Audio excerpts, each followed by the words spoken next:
We're going live. We're live. All right. Hello, everybody. Welcome to another XGR. I wasn't sure if your sound effects were still not working, so. Yeah, they're not, which is why people just hit we're Okay. live. And I was trying to open mine to hit the thing, so I was like, oh, okay. Anyway, so hello, everybody. It's another XGR, as was just stated. And we're going to, joining me as always is Chris, a.k.a. The Mole. And I thank you. And Anastasia Laserbeam. Hey!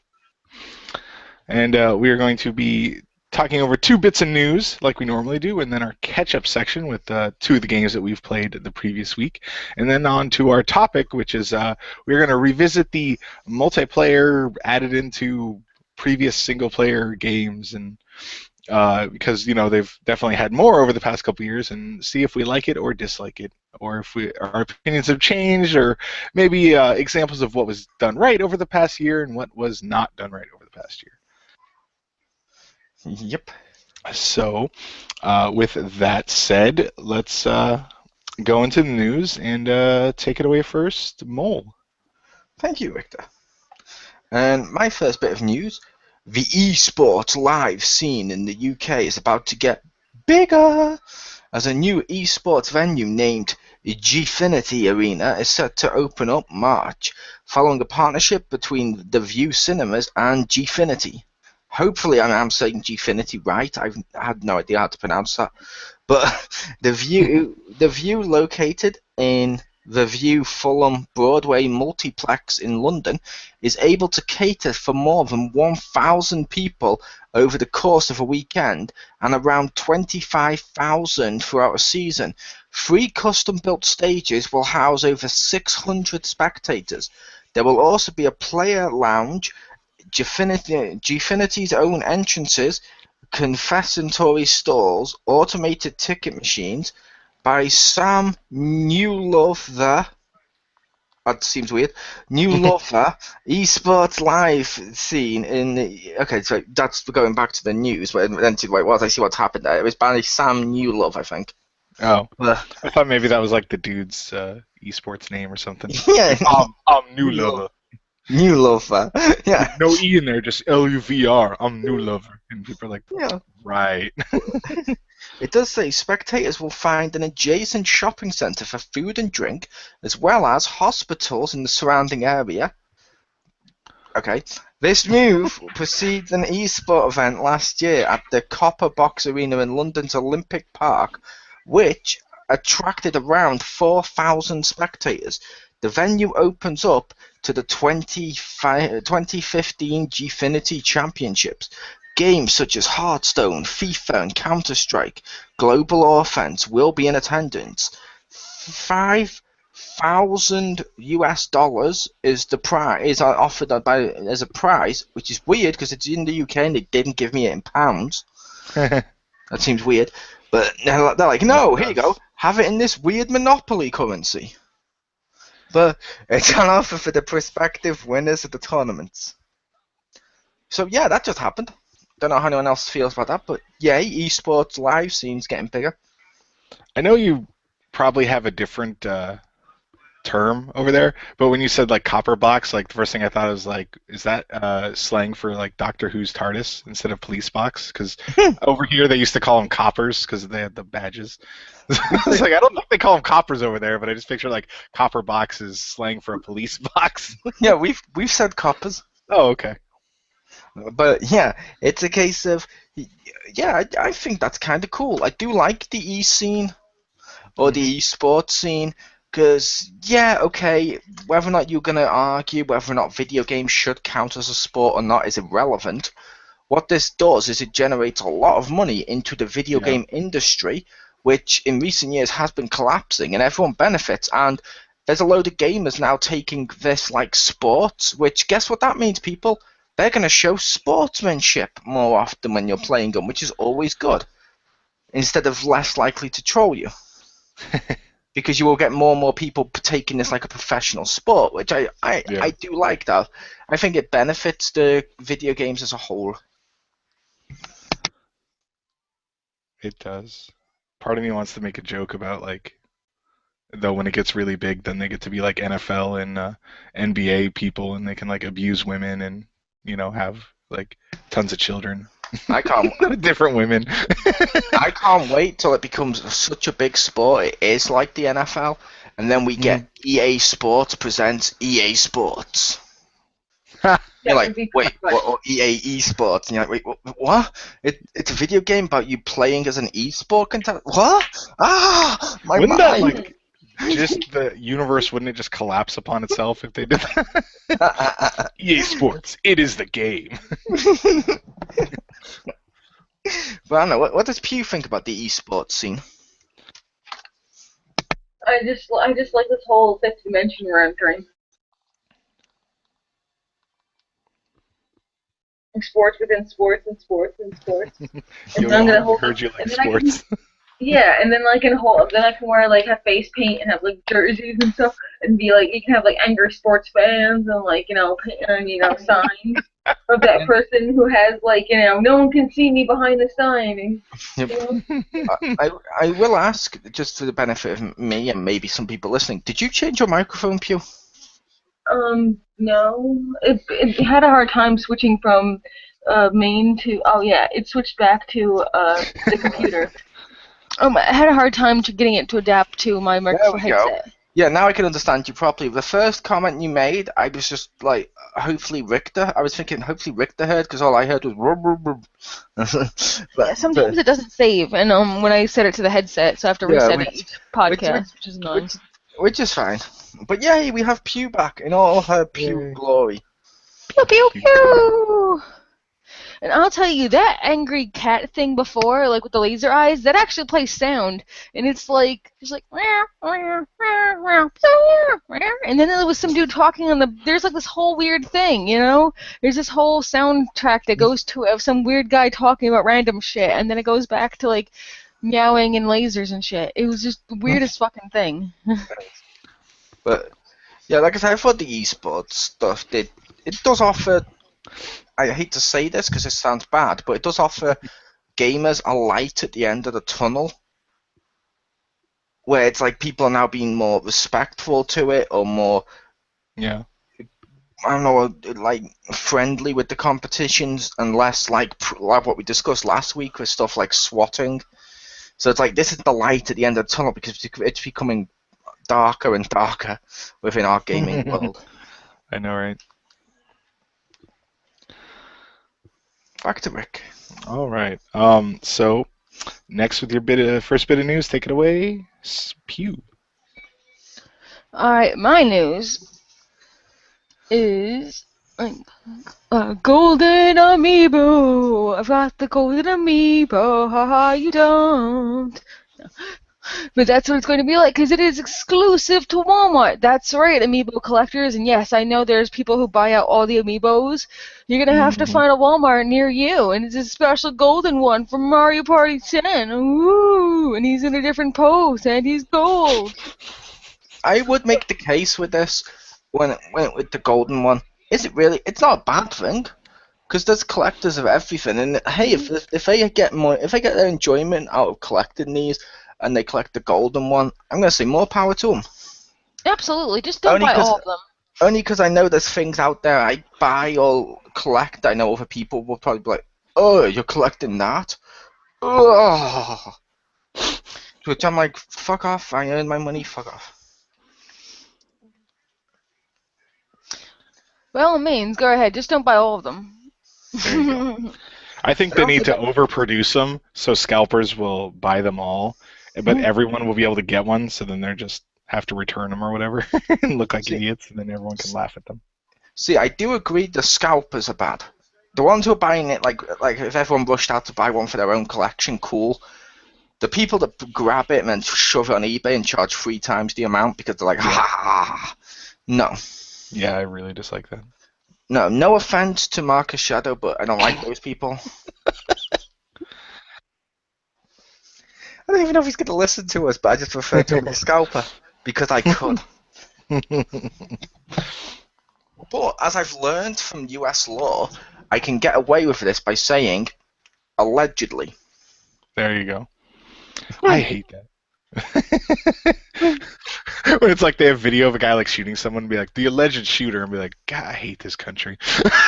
Yeah, the alleged shooter. Like there needs to be a point where like, you know, either you should be able to roll your eyes or make it look obvious, you know, or sound obvious that you're just saying that as a joke. I would love it if it was the news report actually did air quotes. The alleged killer. That'd be amazing. Or he holds up a sign with an asterisk. But I mean, like, yeah, but when someone does something like convicted killer, just say killer. Like, if we have to say alleged, then you don't have to say convicted. Oh yeah, I could agree with that. Killer implies that it was not alleged anymore. But yeah, which I can completely agree with. But I hate the law which our newspapers have used, and I know yours have too, on stuff where they'll be like, well, I don't know, a celebrity like, I don't know, Johnny Depp. Johnny Depp allegedly stole from a shop. They have no evidence, they have no location, no witness, but because they put alleged, it's no longer slander. And I'm like, ugh. Yeah. I hate that. It's not a get out of jail free card, people. But a golden amiibo does sound cool. Although I believe it was either Marcus or Richter when this was when we were discussing this the other day said it should have been silver, so it was Metal Mario. Yeah, I think that was last week. Something about golden, and I was like, I want a Metal Mario one. I want Raccoon Mario. One day, I'm sure you'll get that. He will be my bae. What about the Luigi Raccoon one? Which I will say, for the benefit of people listening, I also hate that expression that's come up in recent years. When people say, it's my bae, as in, it's my baby. Instead of saying baby, like, it's my bae. Yeah, they're my bae. I'm like, stop. No. Oh, no. That might just be a personal peeve. No, it's really fucking annoying. That guy should be shot in the balls. Not just guys. I've heard women use it too. Of like, he's my bae. And I'm like, stop it. I haven't heard any women use it, but I will take your word for it. I've never heard anyone use it. Maybe I'm old. I don't know. You're not that old. The two are not mutually exclusive. I know. That's true. We love you, Grandpa Rick. If people older, probably in my workplace. Yeah, that could be. I work with older people. Well, I guess. That's a point. In about 15, 20 years' time, when your kids are grown up, will you be having to rename your site the SAG Gamer? The stay-at-home Grandpa Gamer, the SAG Gamer. I totally want to see that happen. And his avatar will be exactly the same as it is now, as you can see right here whenever he speaks, but the eyebrows will be grey, and there'll just be an extra couple of lines on the forehead to show wrinkles. There you go. Oh, I was going to say exactly the same, but just lines under the eyes to show tired. Poor Rick. I already have those. Yeah. That would also make the case there could be lines underneath his eyes right now. We don't know. Dun dun dun. Because his face is a reference to the neighbor on Home Improvement. It's not. But it should be. Wilson was cool. He was cool. I loved when they started to just obscure his face in random hilarious ways, like restaurant menus and stuff. It did get to the point where I will admit, and may the actor rest in peace, I don't mean any insult to the actor, but it got built up to the point that when I saw what he looked like thanks to the internet, I saw his lower face, I was like, oh, completely disappointed. I was so underwhelmed once I saw him, but I was like, with it up, his face, it was completely normal, but it added mystique. Yeah. Well, I remember one time they actually showed the bottom of his face, but like then the top was obscured, so you could like never see the whole thing at once. They were like, gotcha. Yeah. All right. So for my first bit of news, they have announced that hyperdimension neptunia rebirth 3. This one's V generation because it is coming to North America and Europe in the summer. It is the Vita remake of it was hyperdimension neptunia V, which had the well, it's if you remember or whatever they it's like the personification of the consoles. This one, she goes back in time and meets Pluto, who is basically supposed to be the Saturn. Nice. So. There was too many individual letters in that sentence. Yes, or the actual. Wasn't there actually a Sega Pluto system, and there's like 3 in existence or something crazy? I'm thinking Pluto the dog, Pluto the rejected planet. What? There's Mickey, That's then true. there's letters, and And the Sailor. possibly a Vita or something, and then Sailor Saturn, and I don't know what else. I will admit, there was a Sega Saturn, but there may have been a Sega Pluto. I'm thinking if they did it, it would be like when they brought out the silver PS2s that came with something built into it. I think it was a hard drive. It's like, oh my god, that looks so awesome. Never going to buy it, but that looked awesome. I remember that was Basically, called. It was Sailor like the Moon plus PSX Mickey or Mouse. something. I believe they called Oh, it yeah. PSX or something stupid. Yeah, the like dev console one. Mm-hmm. It was that they actually bothered to put into Metal Gear Solid 1. It was like on their desks or whatever. It was specifically that model of PlayStation, not the original or something. I can't remember. I remember they did the PS1, which was cool, Uh-huh. and the PS1 did have PSX as its dev name. When they did a PS2, they added a hard drive to it or something weird to it a while back and released it as PSX. Mm. I'm now really curious what was in there. I don't want to have to pull. I don't want to pull a Jim and Google it. I don't. It had the first Uncharted game on PS2. Yeah. I don't know. That makes it Uncharted. like just amazing. Just nobody knew because it was called something else. It was called like Elmo's Fun Time, and people are like, "Fuck that."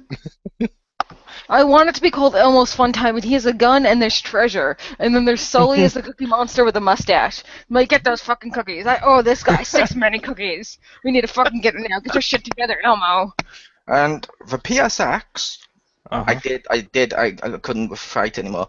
It's a Sony digital video recorder with fully integrated PS2 video game console. It was released in Japan on December 13th, 2003. Since it was designed to be a general-purpose consumer video device, it was marketed by the main Sony corporation instead of Sony Computer Entertainment. In high cost resulted in poor sales, meaning the PSX was never released outside of Japan.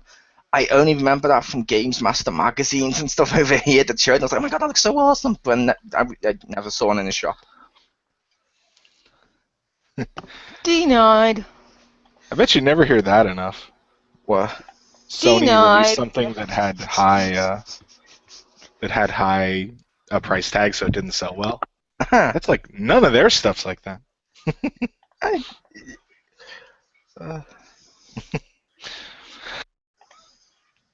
All right, so with the second bit of news, take it away, Mole. Challenges in localization, which is ironic, we covered that as well a couple of weeks back, have led to the cancellation of Nintendo's Wii U media service Tvii in Europe. At Nintendo of Europe, we continue to challenge ourselves to develop a range of entertaining experiences for all to enjoy, said a post on their official webpage. Due to the extremely complex nature of localizing multiple television services across a diverse range of countries with varied licensing systems, regrettably, we have taken the decision not to launch a Nintendo TV service within the European region. Although, on this occasion, Nintendo TV. no, Sad face. although on this occasion we did not anticipate such challenges, we will always strive to develop a range of entertaining experiences for all users to enjoy. And it goes on to mention, while your people may not be able to enjoy TV on the Wii U, they can at least enjoy the anime channel free of cost on the 3DS. And I'm like, that's great, but what do Wii U people get? Make the anime channel on the Wii U too. Come on, There you go. Because now whenever I press the home button on my console and I see TV as an option, I'm just like, Sad face. It still has the option sitting there? Wow. we still have the option on the menus, like you guys do, because we have the same firmware as you. Yeah, wow. That sucks. It does. But I'm like, okay, so it's a button I can't use. It makes me want to use it more. Yeah. But I will be honest, I don't need TV. I already know what's on Amazon, Netflix and stuff because I pay attention to what's what's new on the channel, what's been taken off and stuff. I do follow that just for the purposes of being able to watch my stuff. And my satellite box has new and recommended on there, as well as a planner and stuff anyway, so I don't really need TV, if that makes sense. But I'm like, I kind of want... I want it just because I can't have it. I keep thinking about picking it up if they still have the offer for it only being another $10 a month. Wouldn't it be really useless for you?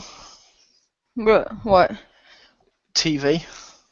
Not necessarily. You don't have TV packages. All you have is Netflix.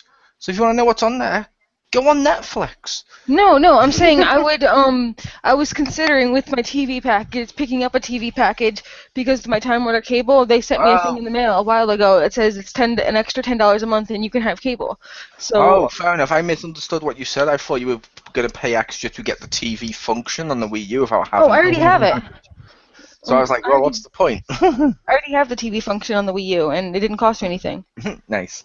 I know in some places apart from maybe in Japan, they were charging people for using the remote and stuff. No, but I was thinking about picking up TV. But no, that was my second bit of news. Back to Rick. All right. So with your next bit of news, take it away, Stacy. Alrighty. So, does everybody love Tomb Raider? Sure. That was a question. Okay. Tomb Raider. You know that chick rates tombs? What?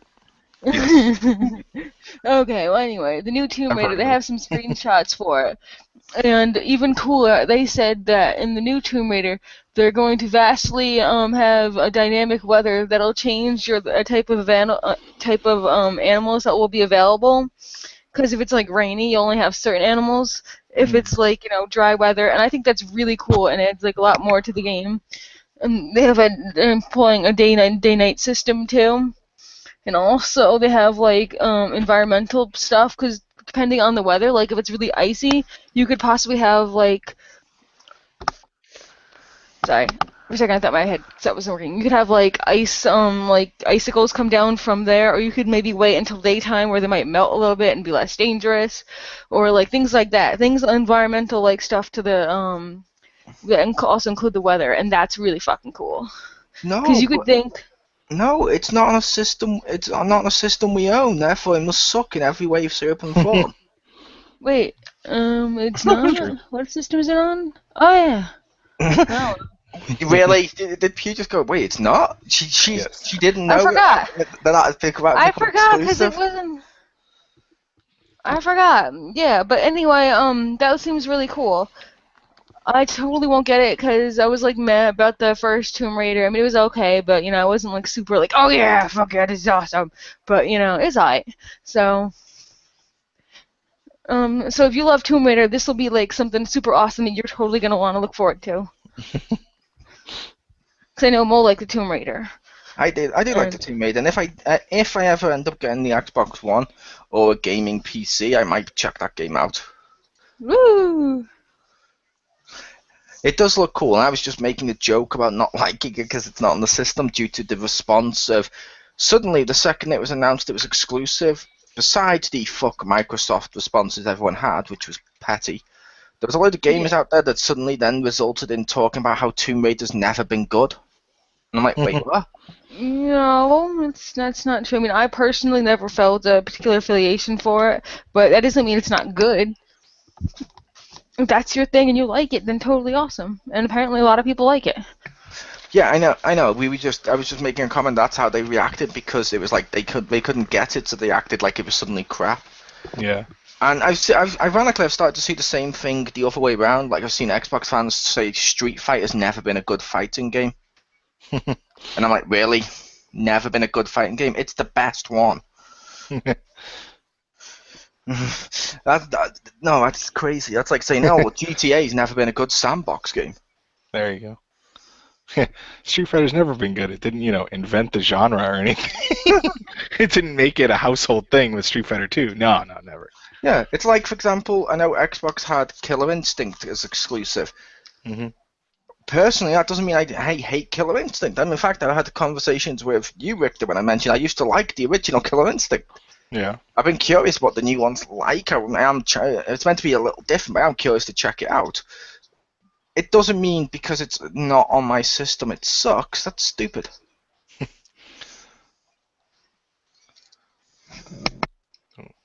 Yeah, unfortunately, that's how people are now. Don't know why. All right, so for my second bit of news, Nintendo released a list of the best-selling Amiibos and the best sell-through, which is, like percentage basically of stock of it that they sold for the different regions. And this part made me laugh. I will run through the list, but I do want to point out this first. North America, best-selling Amiibo, number 1 is Link. Best-selling number 1 in Europe, Link. Best-selling number 1 in Japan, Link. Best-selling number 1 in Australia, Mario. You had one job, Australia. One job. And I'm going to say, Australia wins. Does my young Link count, or like I don't think it does. I don't think he's there yet. I think this was before. Because that's the only one that I really wanted. Well, actually, the only one I really want is fucking Captain Olimar, but they don't have him yet. Technically, isn't yours Toon Link? Not Young Link? They're different characters. Yeah. Yeah. I actually saw Toon Link in a store, so he must not be that rare. But yeah, in my opinion, Australia won, but I understand other people prefer Link. I just really love my Mario games. I just think it's funny that Link was number 1 in 3 regions, and then Australia had to, then they combo breakered it. Yeah. They're like, what's a Legend of Zelda? Link was. They thought he was just repackaged wrongly. They're like, wait, why does it say Link on the box? Clearly that's Zelda. Is that Tingle? So real quickly, I'll run through the lists, because why not? We're going to get that Jim vote here for the Jim like. Best-selling this is North America, Link, then Mario, then Pikachu, then Kirby, then Samus, yay, then Yoshi, then Princess Zelda, then Donkey Kong, then Peach, then Luigi. And then the best sell-through. Then Bender, then Flexo, and Fry. Fry, yes. Yeah. And best sell-through. Bet you couldn't guess the first 3. Marth, the Villager, and the Wii Fit Trainer. And then Pit, and then Awesome Captain Falcon, then Link, and then Fox, then Rosalina, then Samus, then Yoshi. I was surprised to see Samus there, because I always see her at the store, but I guess like they released Samus. I have a Samus. Nice. And a Mario. I have a Zelda. And a Link on loan to unlock something. And then Europe best-selling, we have Link, then Mario, then Pikachu, then Yoshi, then Samus, then Fox, surprisingly enough, then Donkey Kong, then Marth, then Kirby, then Luigi. And I found this interesting too, the best sell-through. Number 1 was Little Mac. I was like, wow, that's pretty cool, actually. Then Rosalina, I'm sorry.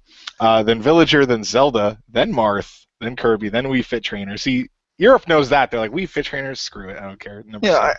I assume some of the best sell-throughs, it means they've also had less stock of it. Yeah. I assume, because they definitely made less of Marth and Villager. This may be bad. In my city, in the shops, I've never seen a Marth. I've never seen a Little Mac or anything like that. I always see Kirby, Pikachu, Zelda, Mario, Peach, all on the shops. Actually, it might not be Zelda. It might be someone else. It might be another princess. But I kept seeing them all, just the same ones, if that makes sense. Yeah. No, that's what I tend to see a lot of. It's like I always find Mario, Pikachu, Link, Samus, Zelda, and a lot of times Donkey Kong. But that's why I was surprised that I saw Sheik in the store and I saw Toon Link. I was like, did somebody mess up? I thought of it. I didn't. I don't really need them though. If Sheik unlocked like a cool weapon of Hyrule Warriors and not just another harp, Yeah, but you could have given them to Marcus to allegedly scalp. I could. Maybe that's why there was one left. He couldn't carry the rest of his little arms. You could have been a troll. Bought one for Marcus. Bought the Toon Link to wrap up and give it him for later on, because he already has Link. Thus, it's completely useless for most of his games. and just sat back going. That's exactly what I imagine Mick does. He looks for whatever gift is the most useless and pointless to anyone, gives it to him, and then imagines him opening it up and just goes. Turns to his wife, goes, "Why are you laughing?" Then I gave Marcus a Toon Link, despite him having Link. And she just laughs and goes, "Kids, come round. He has something to tell you." They'd be like, "Who's Toon Link?" Technically, as all Links, it's technically some sort of sprite or CGI, Daddy, yeah? Aren't they all Toon Link? To which Richter's mind just goes...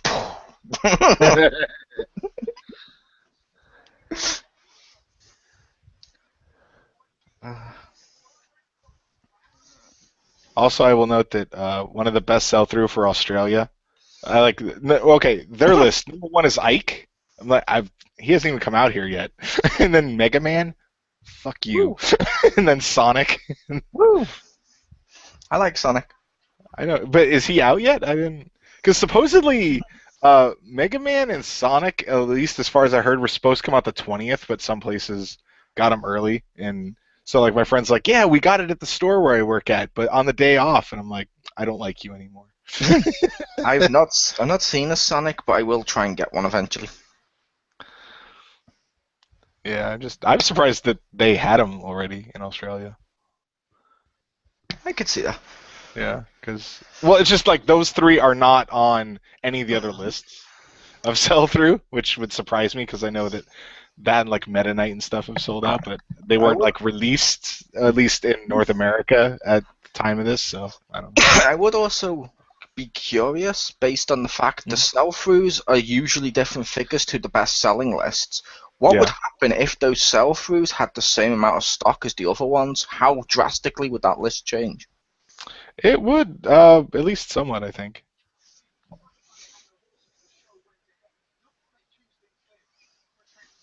I don't know. We'll probably never know. It's Nintendo. How allergic to money. All right. So now on to our catch-up section. Catch up!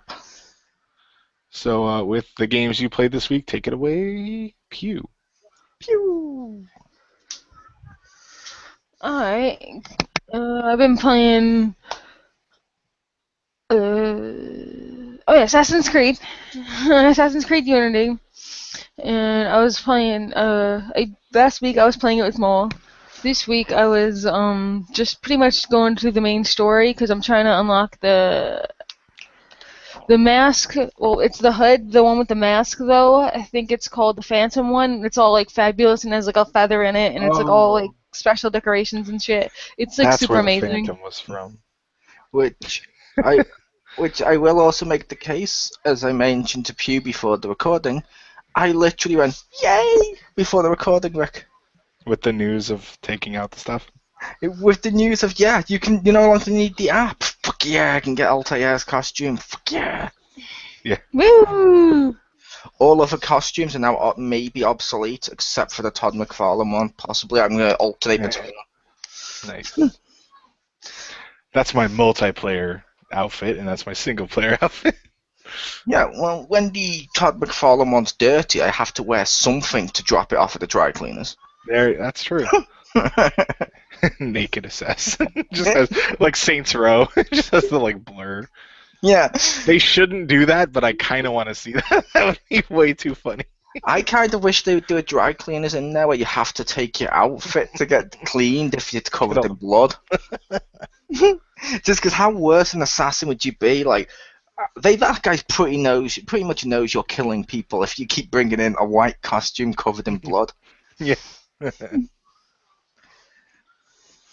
But back to Pew. Another with game. Assassin's Creed. Oh, okay. Assassin's Creed. No, I was starting to talk at the same time. I thought I interrupted your Assassin's Creed talk. Oh, no, it's fine. Because that's basically what I've been trying to do. I'm trying to find this Hoarders mission or whatever, but I don't know if it's part of the main story, and it doesn't, like, tell you where it's from until you get it, which is, like, super useless. So, yeah, so I'm playing that. And also, I got the Telltale bundle It has all the Telltale games. Walking Dead, the season 2, Wolf Among Us, the Game of Thrones, Borderlands. Borderlands. It was all $50, so that's like a shit ton of games for like $50. Yep, it's all of them from Walking Dead onwards without Poker Night 2. So it doesn't include like Back to the Future or anything. I already have Poker Night 2, so. Yeah, that was a Plus game, I think, at some point, wasn't it? Yeah. Nice. I mostly played it because I like the backgrounds that you got from it. I just unlocked those and I was like, done. Which I will say you're welcome for that, Pew. Yay! Yeah, the second I saw that, I was like, I know she wants those again. I'm gonna have to tell her. Yeah, because there's only like 7 days left. Maybe less. I think it ends on the 24th. So, however many days that is, like 5. But yeah, so I got all those. I'm playing through the first episodes of Walking Dead, the first season again, and I'm just as invested as I was pretty much the last time, except now I know like shit that's gonna happen or whatever. But I hate going through this game again because like I don't want to replay it just because it makes me sad because like shit happens to people. And like some of the deaths, like at least a few of them are like so much bullshit. And it's, oh god, and it makes me want to cry, and I don't want to cry, so I don't want to be sad. So it's difficult playing this game again. Is it like actual bullshit or like Marcus yelling bullshit deaths? Like bullshit, like this, like Katja, like she was like her husband didn't want to accept that his son was gonna, he was bitten and his son was gonna die, even though like when this other chick's dad was bitten, he was ready to kill him before he like officially died. And, you know, and she was like, no, honey, we totally need to do this. And, you know, I super love him and stuff, but this is what's got to be done. I'm like, okay, she's pretty, you know, strong for doing that. But then as soon as she says goodbye to her son, she shoots herself in the face with the gun. I'm like, what? It's not the same person like 5 seconds ago. And I'm like... To be fair, the loss of a child would be pretty huge. It was, but she just said this needed to be done. And she was, like, calming her husband down. And, like, she's been relatively rational even before this. She was the one who said, no, we need to stop the train because this has to be done.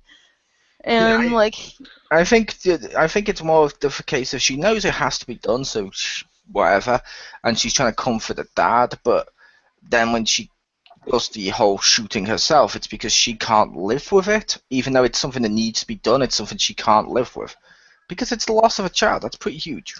It's totally huge, but I just felt like the way they cut her off like that, like she hasn't shown any signs of like, I don't know, she's been super strong up until this point, so I felt like those kind of came out of nowhere. Yeah, but I mean, you felt like they could have had the similar result, just handled it better in a. Yeah, or maybe like every time you had. Yeah, or maybe like every time like you had a death in your party, she'd react a little more or something. But she hasn't reacted to death like at all. She's like, oh, guy who dies here, cool. I'm gonna chop off his leg, cool. I'll fix that. And like, you know, like she just fixed all this shit. And then like I understand her son's gonna die, but like it just like such a quick turn. Like, oh, by the way, psh, and you know, I'm like, dude, what the fuck? Now, not only, and she does it before they kill the son. So now like not only does like you're leaving your husband by himself, you still have to take care of like the dying son, and it's like, ugh, really? You could have done it after, you know, you handled this one thing. You had to make another problem before that. Really? Your timing is shitty. Like, I would make the case if you did it after the fact. How is that not also leaving her husband alone? Yeah, but at least like then but then like he made it even harder to do that one thing. At least like if you did afterwards, that's one thing that's already dealt with, and now you can do your other thing. But like I don't know, whatever, fuck her, because we have to have new characters, and fucking Ben had to stay here, and fucking Lily had to like be a bitch, and they need to kill Clementine. Wow. I'm assuming that's season 2. Love Clementine. I don't know anything about her, so maybe they read her shit in the season 2, maybe they read her great, I don't know. But all I know is about... I thought she was wrote shit from season 1, so... I like her. I love Clementine so much, and she makes me want to like cry. And yeah, I love her. She's just an adorable little girl. She makes me want to cry too. Of why can't I have bought a good game? Doesn't she like almost eat human flesh at some point? Yeah. I saw that in like a joke video, and I was like, "Whoa, dude! That's because You your better hit friends that button real fast, or you make her a cannibal." I'm like, That's like a sucky choice. It Like, oops, really I hit the wrong is. button. So I was just like, she's gonna like eat It's flesh. not. It's not even. And she's like, what does that mean? Just starts eating it, and you're like, damn it! Like one of those like real life, I hit the wrong buttons. Like it's like in real life, you wouldn't just be like, you'd be like, no.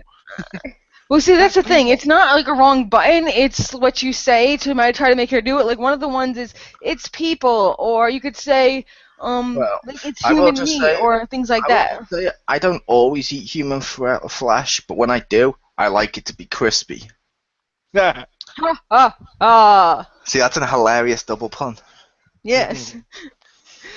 But yeah, so it all depends on what you say. I told her it's human flesh because saying it's people doesn't really tell you exactly what's going on, which a lot of people probably chose because it was the top one and probably the first one your eyes are gonna see. But yeah. I wish there was an option to just put a bullet in her eyes. Well, okay. It stops her eating it. True. I have to laugh though that there is no way to stop Duck from eating it. Well, Duck will remember you didn't stop him.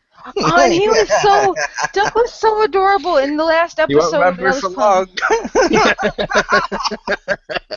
In the last episode I was playing before he died, like he was like, we have mystery, and then you can be the greatest detective, and I'm gonna be Dick Grayson. He goes, that's Robin. Like in case I didn't know or something. But it's just so adorable. And then you have the option to high five him, and if you high five him, it goes Duck thinks you're awesome, and if you don't, it says you left Duck hanging. Which, yeah, he is a great kid. I wish he could have stayed alive and Clementine could have died. Perfect game. Yeah.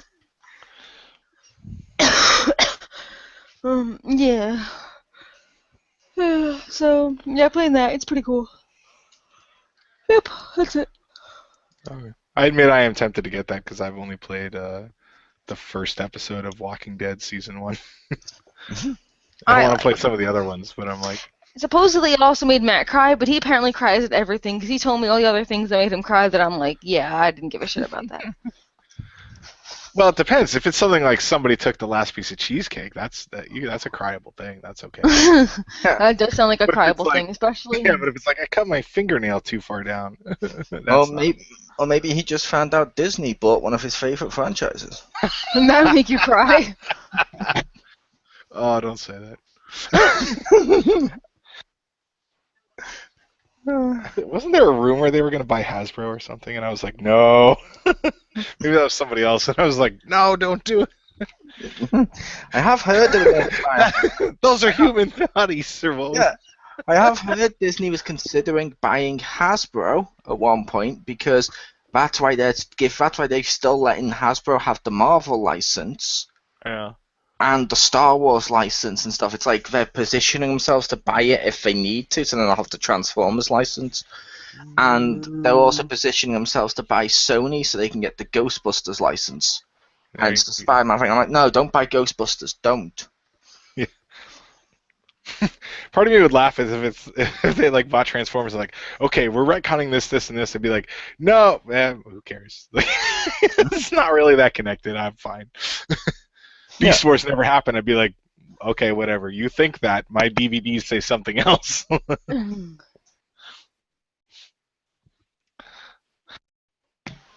Okay, so Mole with your catch-up? First game I played this week is Amazing Spider-Man 2 on the PS4.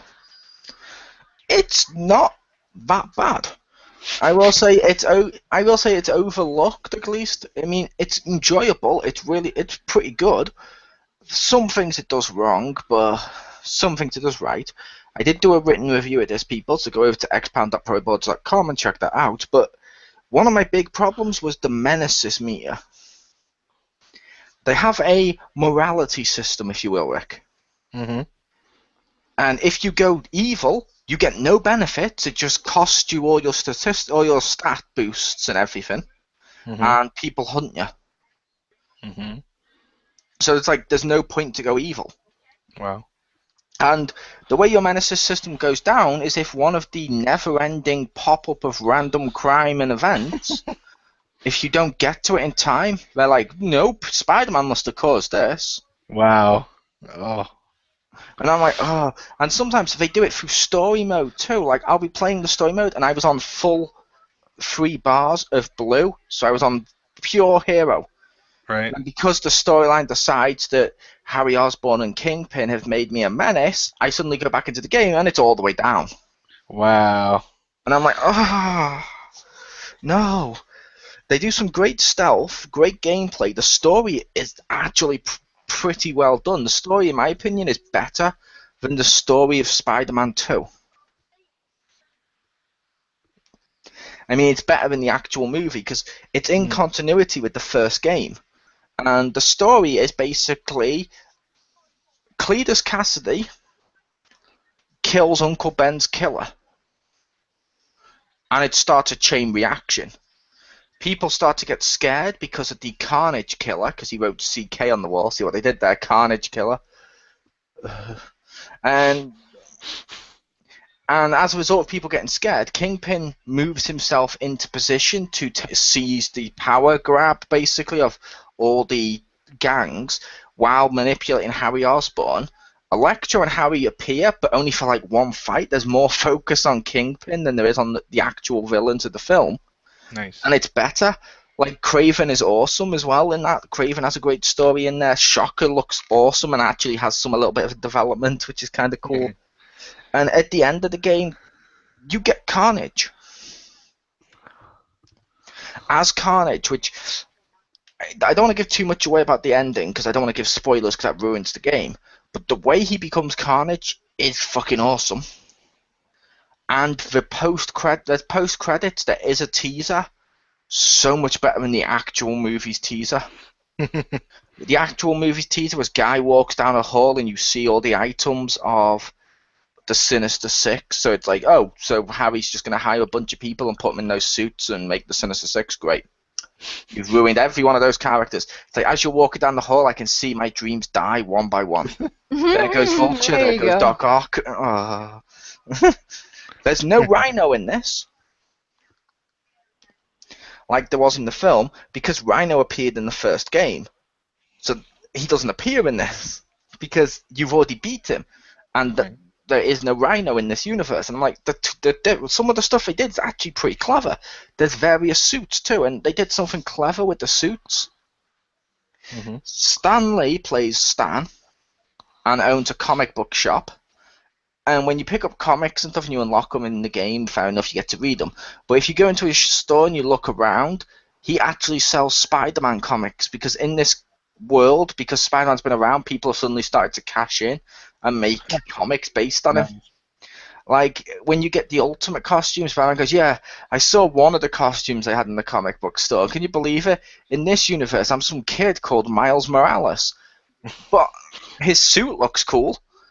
I'm going to wear it, and he modifies a suit to look like it. And you see, like, the descriptions of each suit is Peter Parker telling you how he knows about this suit in his universe. Nice. And I'm like, for example, there's Ricochet from Identity Crisis when Spider-Man took his own identity. It's not Peter Parker in this continuity. In this continuity, there's actually a series of comics called The Amazing Ricochet. And Spider-Man thinks he's actually a great comic book hero and loved reading his comics when he was younger, so he makes a costume of him. And I'm just like, that's a nice touch. They've done some, you know what I mean? They've done a lot of stuff right.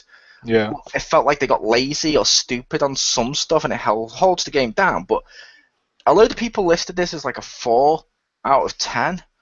It's not. If I had to give it a number, which I don't like doing, but I would give it like around a 7. It's pretty it's worth checking out.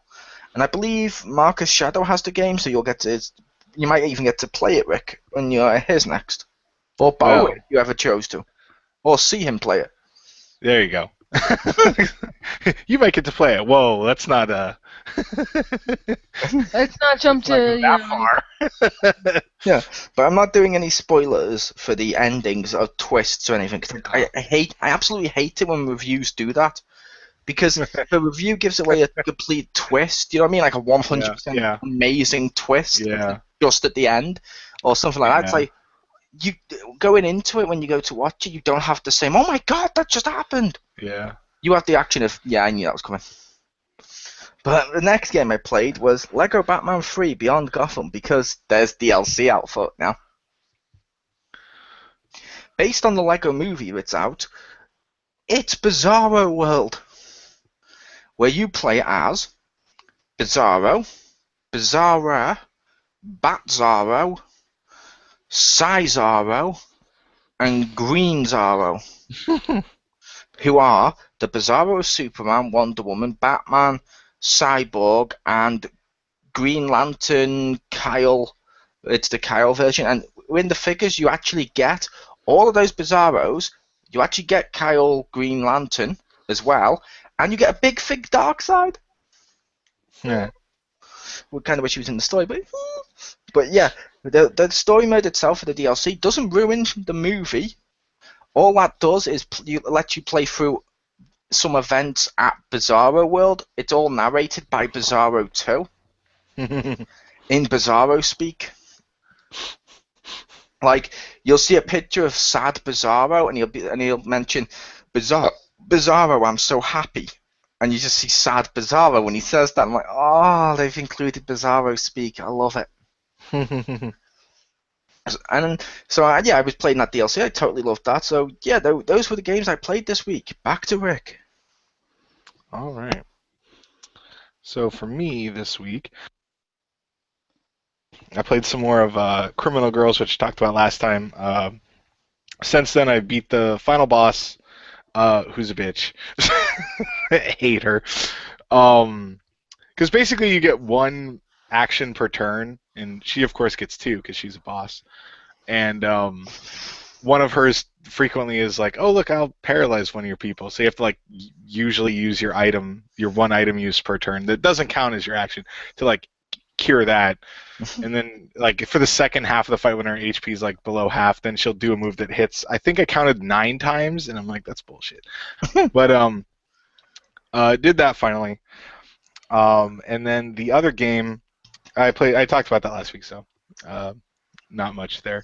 But the other game I played, let me see, what came out this week? Oh, yeah, a little game called Monster Hunter 4 Ultimate. That's right. I don't know if anyone's heard of it. That thing. Oh, yeah. I thought you were going to say The Order 1886. Oh, yeah. I'm kidding. I so do not want that game. I just can't stop seeing adverts for it now. It's like, no, you can't hype up a game that I know is not that good. Oh, yeah? Didn't you see all the Destiny? Anyway. Yeah. Well But, played. But yeah, my friend and I got that last Friday when it came out. We drove around trying to get him the 3DS, which, of course, didn't work. But we got the game. It's pretty cool. It's definitely... I know it's still like kind of clunky, but I mean it's Monster Hunter. I don't expect it to be like that. But how they added all the movement stuff is really cool. Where like if there's little ledges, if you run at, he'll like automatically climb up, and you can like climb up on like a lot of walls, and you can like jump off. And if there's like ledges, you can jump and you can attack in the air. And sometimes if you hit the monster, you like knock them down, and like that's when you jump on their back and you can stab the shit out of them and stuff. Nice. And it's oddly really fun to like rodeo on the guys. Have you got to use any of the Mega Man or Mario or Sonic stuff yet, or see it? The Mega Man and Sonic one isn't out yet. There was the Mario one is out, but like it's so stupid how you have to get it because you have to go get the patch on the eShop because God forbid it was that it would tell you, hey, I have a patch. So I did that, and they give you. I love this part though, to make because there's basically the Mario and Luigi cap and overalls. It's it's a helmet and then armor, and then there's also the hammer. The invincible hammer it's called, but it's basically the hammer. Nice. And to make them, it requires super mushrooms, which they give you. And apparently, later, at least in Japan, has this one now. But at some point, supposedly they're supposed to add a quest where you can get more of them because you only get enough to make one of each, or you get enough to make 3 things. If you want to make 3 Mario caps for no reason, you can do that. But the quest to get them, you have to fight. There's a monster in there called the Kongolala. He was not in 3. They took him out. He was in 2. But he's a big ape that farts and stuff. And he has like a mushroom in his tail, so basically the DLC mission, you have to fight 2 of them that they'll eat the mushroom and become bigger. And I'm like, that sounds really funny. I want to see that. So it's like, I get it. But yeah, I made the Luigi overalls and the hammer for my main cat. Because the hat comes with the nose and the mustache and it looks a little silly, so I'm like, I'll get him a different one. But the overalls look cool, and the hammer is actually really strong. It's a lot stronger than crap I can make. So I like that. Nice. And I'll go over quickly a couple of the new things that I did, because they actually have a really good balance of most of the stuff you fight or a lot of the things you have fought so far are newer ones. Like newer monsters and stuff. And I tried the new weapon, which I tried in the demo, which is cool. It's called Charge Blade, but it's basically the Switch Axe, but it's just a sword and shield version. And that one's really cool. And the one there's not very many of them. I don't know if it's like it opens up a lot later, but there's not many I can make. And it looks really cool because like the default one, like if you remember Monster Hunter, like a lot of the starting weapons, they look kind of crappy. Like some kind of look cool, but they're really simplistic. Yeah. But like that one, it's the sword looks kind of simplistic, but the shield looks like a knight shield, like blade or like bladed edges, and I'm like, this looks a lot better than a starting weapon. Although I would also make the case that some of the later ones look crappy too, as all of you kept totally ripping on me for having a giant lion's mane head. I loved my Super Saiyan 3 hair, damn you. Not my Super Saiyan hair, all spiked through yellow. So, like, that monster, as far as I can tell, isn't in it, but I think it's kind of neat. Though, you can, there's a guy that you recruit for your caravan, and he'll trade you for monster parts of monsters that aren't in the game. So, like, you can still get that armor, which is kind of cool. It's just you have to trade him a piece from a monster that's there, and then you get a piece for that monster. And I'm like, that's actually a neat way to include armor that they're not going to put the monster in. And, like, they need to keep doing that. But that sounds pretty awesome. Oh, let me see. New monsters I fought. I'd recently just fought the snake dude, and I was kind of disappointed because he has arms and legs, and I was like, oh, because I thought he was just like a fucking 20-foot snake. He's annoying. I also fought the big toad that they showed a lot. Yeah. This may be a silly question. Mm-hmm. Is it an actual toad, or is it Toad from like Toad's Treasure Tracker? No, it's like a giant frog. Oh, okay. I wasn't sure if he was like in the Mario DLC. Yeah, he's not. Well, it's you remember Monster Hunter where like no monsters look like one, but they're usually a combination of like two to four monsters that they mash together. So he doesn't like bellow out his throat like a frog, but he's like a rocky looking toad, and he's got like this big bottom jaw with like tusks that you can break. Nice. He makes some really cool armor. That's what I have right now. See, yeah.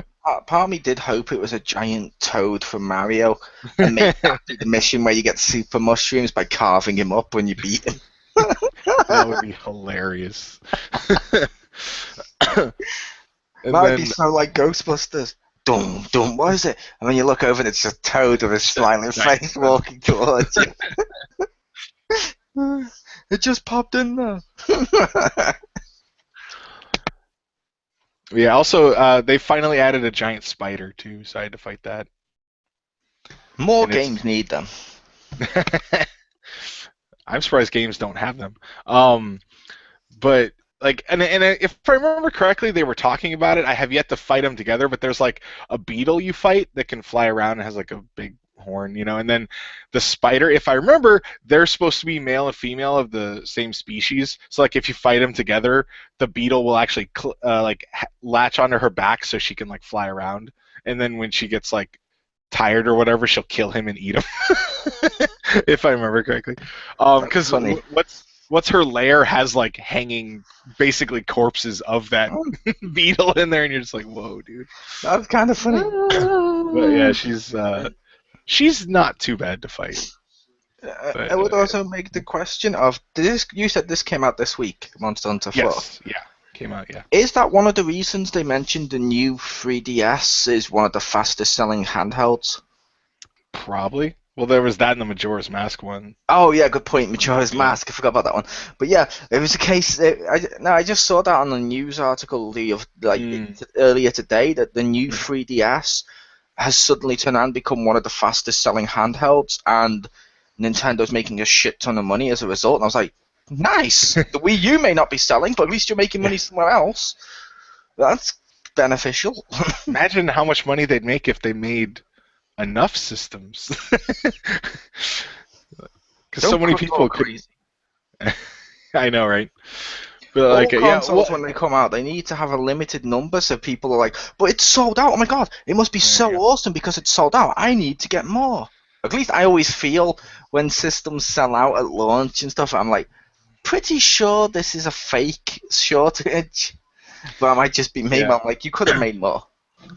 Yeah, well, I think they should have made more of the limited ones, because the Majora's Mask one, the pre-order sold out in, what, 5 minutes? And the Monster Hunter one sold out in, like, 20? It's like, okay, so they're popular. You want to make, like, maybe a second shipment or something? Because I'd like to get the Monster Hunter one. I don't know if I can afford it, but I wanted to. And I wanted my friend to get it, but he was not able to pre-order it because they were, like, out, or he said it was airing out on him one time when they had it.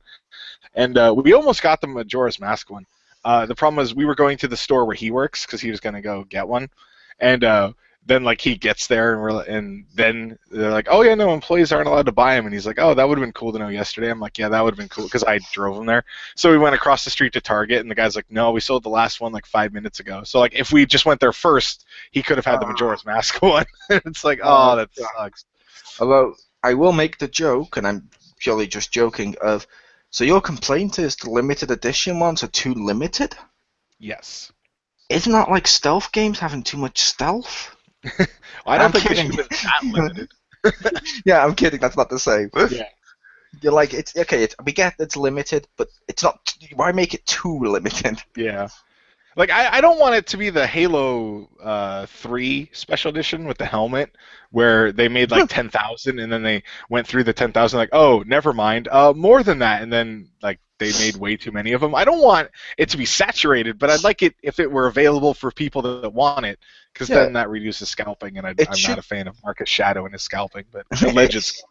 Yeah, it should be, in my opinion, like the Disney DVDs when they're like, this is only for a limited time, it's from the vault, and they bring it out, and you can find that fucking everywhere. Then the second they said the time's up, they then take it off the shelves. Yeah. That would be so much easier and better, but I think that might cost them more money. Yeah, I don't know. Nintendo's kind of weird. But it does sound like that Monster Hunter's cool. I'm hoping they do a Wii U version so we can play again. That would be nice. Because, yeah, that's the one thing I would say that I don't like about it. Okay, maybe I played the Wii U one too much. The Wii U one looks pretty nice. 4 on the 3DS doesn't. I mean, it's still fine. I think it looks better than 3 Ultimate did, but it's still like, I look at it, I'm like, oh, this isn't as pretty as I remember. And then I was like, oh, it's because I was playing the Wii U one, which is like HD, actual HD, and it's like, oh. And I want to get the new 3DS because the nub, crappy analog stick thing. I want that because I'm like, so I can move the camera. I'm like, oh, I don't know if that I'd prefer a second hole stick, not a little silly looking nub. But I kind of want to try that to see how well the camera is because that would help. I love that silly little knob. Marcus has got a new nickname. There. A legend scalper, Marcus Shadow, the silly little nub. Yes! Make a t-shirt of it. Or the best 2K14 ring announced name ever. I was watching a thing where a guy was using the story designer for something, and with the announced names, and someone's like, what did you use for that person's ring name? And he's like, oh, I had to use Penguin because they didn't have Swimmer. And the guy's like, I don't know if... He's like, I can't decide if I'm more surprised that Swimmer wasn't available or that Penguin was. It's like, yeah, wait a minute. Yeah. They brought a guy, okay, read it. Penguin. Like, what? How many people are going to use that? I guess maybe Batman fans? I don't know. Also, Penguin is actually the second most popular name in the country of France. That might be. I'm making this up, but I'm making this up. But upon hearing that, no one's going to go, "That's bullshit." I just said that's all I require. Well, not important. Okay. I kid. It was bullshit, pure. You were right. You get a cookie. Yay. She didn't Well, care. Oh. yeah. What other But- new features did they add? Let me think. Mostly just the there's the there's the I don't know how to call it. Unfortunately I read an article where they called it Monster AIDS, and I like that name. But that monster that gives you the virus, you fight him in one of the, like, there's a part it's like, okay, you're gonna go on a ship, and he's like, anything can happen out there, so make sure you have stuff in your, like, bringing stuff with you in your pack. And I'm like, oh, I understand what you're saying. It's like, there's probably gonna be a fight. Wink, wink, nudge, nudge. Take your potions. No, like, seriously. So, but you, like, and you fight him on the ship of the boat, and that is a really confined space. But I fought that guy a little bit, Nice. and so I got sick. I don't know, but I forget. Was it Monster Hunter 4? Or was it one of the other ones that's similar to Monster Hunter, where you could now climb up the monsters? well, Dragon's Dogma, like, people were joking that was going to be a prototype of it because you could climb on them, and you can get on their backs, but it's not the way before it was 4, and the way they made it sound was that you could, like, kind of grab onto them and climb up, but it's more if you jump down on them and attack, you'll get on top of them. Nice. So it's harder to do than I thought it was going to be, but it's kind of funny when it does, because you, like, pull out your little, I assume it's the carving knife, because that thing has infinite sharpness, but and you just start, like, stabbing them in the back as you mash the button, and then they'll start to kick around, and you hold on the R button, like, while it's bucking around, so it won't throw you off. And if you fill up the meter, it, like, knocks them over, so you can go over and start beating on them some more. I'll tell you what that game needs. The feature, I was joking-ish, but only a little bit, to Marcus the other day, when I mentioned on Amazing Spider-Man 2, when you defeat Shocker, he actually goes, grabs a piece of Shocker's glove, puts in his web shooter, and then gets, like, a Shocker-style attack. I wish more games did that with enemies. Like, how awesome would it be if on Monster Hunter, say you kill that beetle, you can harvest his wings and now glide and fly around. Or if if you kill the spider, you get web shooters. That'd be cool. She does a Spider-Man move. She'll, like, jump up and shoot the web out, and then, like, use that to, like, zip forward. And she's huge, and that makes her move really far, really fast. I hate that. Because it's really easy to get with that. I'm like, you can't go that far. Wham! I'm like, oh, wow, that would, like, destroy a lot of things because you're very big and that much mass moving that quickly. That would also scare people like me who are afraid of spiders. If I saw that coming at me really fast on the ship, oh, fuck. This is where I just crawl under a car and wait there. Well, yeah, I don't like spiders either. If there was, like, a 30-foot tall one, it doesn't even have to do that, and I'd be like, yeah, I'm gonna walk a different way. I don't want to fight a 30-foot tall spider. Daddy, there's a spider in the bath. And I was like, oh, God, you go and they just see that. No, that would make you say, we're done here, kid. If that would happen, like, Dad, there's a spider in the bath, go in. There's just anything larger than, like, a dog that's a spider in there. I'd shut the door and be like, okay, we're going to get a new house. And a new kid who would tell me in advance. Because that's not happening. Everyone take out all your stuff. We're burning this house. Burning this house. But, yeah, I don't know if you'd agree or not. I think that's a cool feature that I think games should have, where you can actually get powers and stuff based on... Like, an MMO would be great with that. Like, if you defeat an enemy, you can harvest parts to actually get powers. And not just limited, like the Amazing Spider-Man 2, only 2 enemies let you do that, or forced you to do that, would be the accurate way of describing that. But it would be a case of, I wish more games would do that free from, like an MMO. Like, let's say I'm playing, I don't know, DCUO, and I'm like, okay, I want the power to suddenly do, I don't know, heat vision like Superman. Why can't I gouge out his eyes? Yeah. That one may be too sick, but... Well, did you ever play Prototype? I want the power of ice so I can steal Mr. Freeze's gun. And I did play Prototype a little bit, but I don't mean no disrespect to Prototype fans. I just couldn't get into it because I was like, it feels like a poor Infamous. Well, I think 2 is better, but it kind of had something like that where because he would actually like absorb the DNA of like people he killed and he could get their memories and stuff. But like some of the, I mean, it was granted it was scripted parts, but sometimes you fight like a monster and be like, oh, this one's really tough, and then when you eat him, he's like, oh, and then like he can make himself armored because he's eaten or absorbed, whatever you want to call it, the DNA of the monster that had really tough skin, so he can actually apply it to himself, which I thought was cool. Yeah, which that is kind of cool. And like you said, it's scripted. Like Spider-Man, it was scripted. Yeah. Saints Row, it's scripted. It's like I want the option to be able to choose this. So like, let's say I'm doing an MMO. Yeah, okay, I may start with the same base powers as Richter, but just because I want the pieces of this person, but Richter may want the pieces of this one, and limit it to how many pieces you can actually get. Or something. So you have to replace some or something. It'd be great because it'd be like, cool. Look at all the new powers I've got. That would be cool. Like, oh man, yeah. Yeah, the possibilities for that are almost endless. Yeah. Be like a cool version of Spore. Yeah. I wanted to be God modded, so I stole Batman's writers.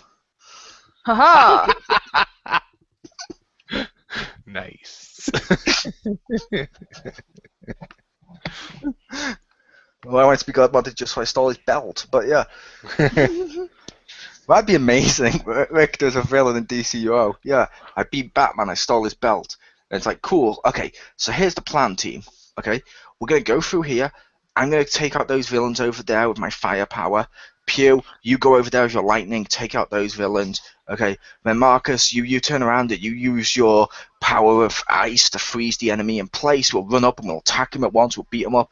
And there's Richter. Or I could just use this gadget you've never heard of before, throw it in the air once and it takes out everyone. Really? How many times are you going to have this gadget that solves all our problems? It's a pretty big belt. Yeah. How many times are you going to do that? I don't know. How many times do I need to? Yeah. How amazing would that be? Like every villain, oh, we're against a giant rock monster. Here's my rock repellent bat spray. Just be like, it's like, well, guys, I only have one left. Haha, the villain's like, he's only got one left. Oh, this is my device that restores all the other devices. And they're like, no! Why is that a thing? Yeah, this is the one that replenishes all my other slots, but with totally random gadgets.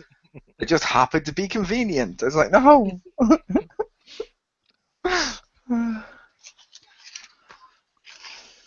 All right, so on to our discussion, I guess. Aw. Oh, sorry. I'm positive we will be talking more about Monster Hunter. Oh, okay. In like the coming weeks. I was only saying because I didn't mean to cut you off. If I had, I thought you were going to list another new feature. My bad. No, it's mostly just a lot of the movement stuff or stuff I can't remember offhand. Oh, I guess there's some things. I'll talk about them next week though. So because I know again next week.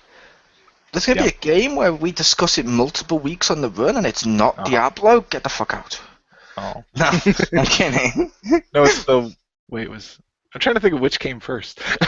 Because I know we did that with Monster Hunter 3. We did. We talked about the guy in the water, and then... Yeah, we did. We talked about that a lot with Monster Hunter, but I will admit with Diablo, that got ridiculous. Yeah. I will mention that, though, before we move on. There's no swimming in 4, thank you. But how do we fight those monsters who go under the water in really shitty boss fights that are annoying as fuck and just make me go, I can't hit you? I imagine they're gone. I call bullshit. That's ruined the whole franchise. There you go. It's their bread and butter. Well, the thing is, like, some of the... Well, okay, the only one that I would want them to actually keep that was underwater only, I think they could rework and do it like... do you remember? Oh, I don't think you got that far. But there's a dude you fight in the sand on a boat, and I figured instead of sand, just make it water, and you could have that dude and just rework the fight. But because I really liked his armor. And I'm going to say to Monster Hunter fans, this game is officially... They planned it out before the game even came out. They announced Sonic DLC, and now you can't swim. You're welcome. There you go.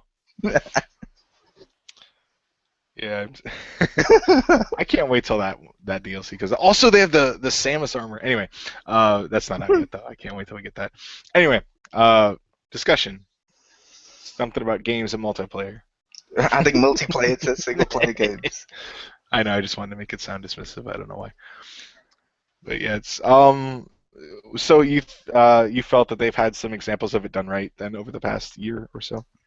I thought they had, like, for example, Assassin's Creed Unity. That's right, I'm going to use that as a praise right now. The way Yay! they did What? multiplayer in that sort of worked, where the multiplayer, you could go through it, and the single player stuff was still single player, but the multiplayer stuff was basically the single player stealth stuff on a bigger scale, so we could add an extra person or two. That's genius. That doesn't hurt anything. It doesn't take away from the single player, and it didn't hurt with the multiplayer being like something completely different. Like, say, Mass Effect 3's multiplayer, where it was required, which was in itself stupid, and also it was a generic wave shooter instead of any resemblance of an Yeah. RPG. But I thought Assassin's Creed Unity did it really well. Yeah, I know I know you don't like this game, but like I played a little of Inquisition, and I liked that at least it wasn't tied together. It's like, it felt weird to have multiplayer in it because it just felt like a different game, but at least it wasn't required. So Oh, I will admit, while I don't like Inquisition, like you said, I did go on record at one point of saying the multiplayer is the best part of the game. yeah, Because it's not required, and it's so Diablo, but third Yes. person view. I know it's weird because Diablo is third person, but I mean behind the person, yes, so yeah, closer. bird's eye view. I don't know if Diablo's bird's eye view or not. It kinda is. Yeah, or isometric, whichever you want to call it. Top Right. down, I think usually. There you go, I will call it ice. There you go. Very descriptive. It Did was. you just summon with the grim? Anyway. Thank you, Evil Dad, for the win.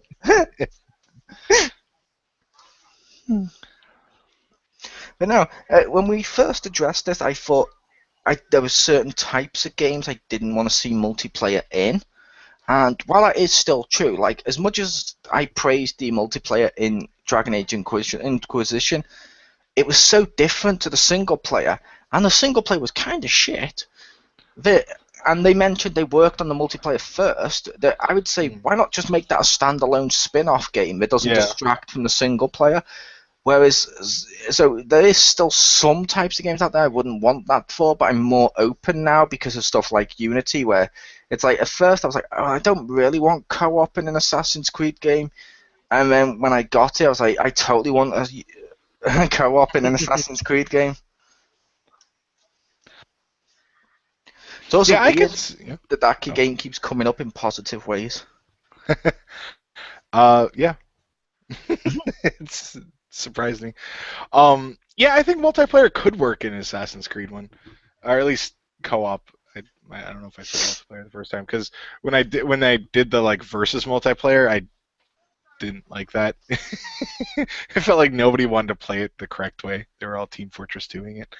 Yeah. But like I think co-op could be really cool with a game like that, where you just like you know, like if you just, this sounds really stupid just to make it harder, but like if you had more guards, so like one person, you either could work together to like distract the guards and kill them, or one person could, you know, run in and grab all the attention and like fight him, and then the guy doesn't have anyone guarding him and the other person slips in, because, you know, like they could have some really cool stuff with that game, so I could see that actually working there. And but yeah, I haven't played it yet though. It's like Batman Arkham Origins. Mm. While I personally didn't overly hate the single player, I thought the single player was probably around the same as City, maybe a little worse, but Probably, yeah. it's still no Asylum. But in itself, it's not a terrible game, if that makes sense. But Yeah. the multiplayer for that was, you had two teams playing it like a shooter, going through and shooting stuff.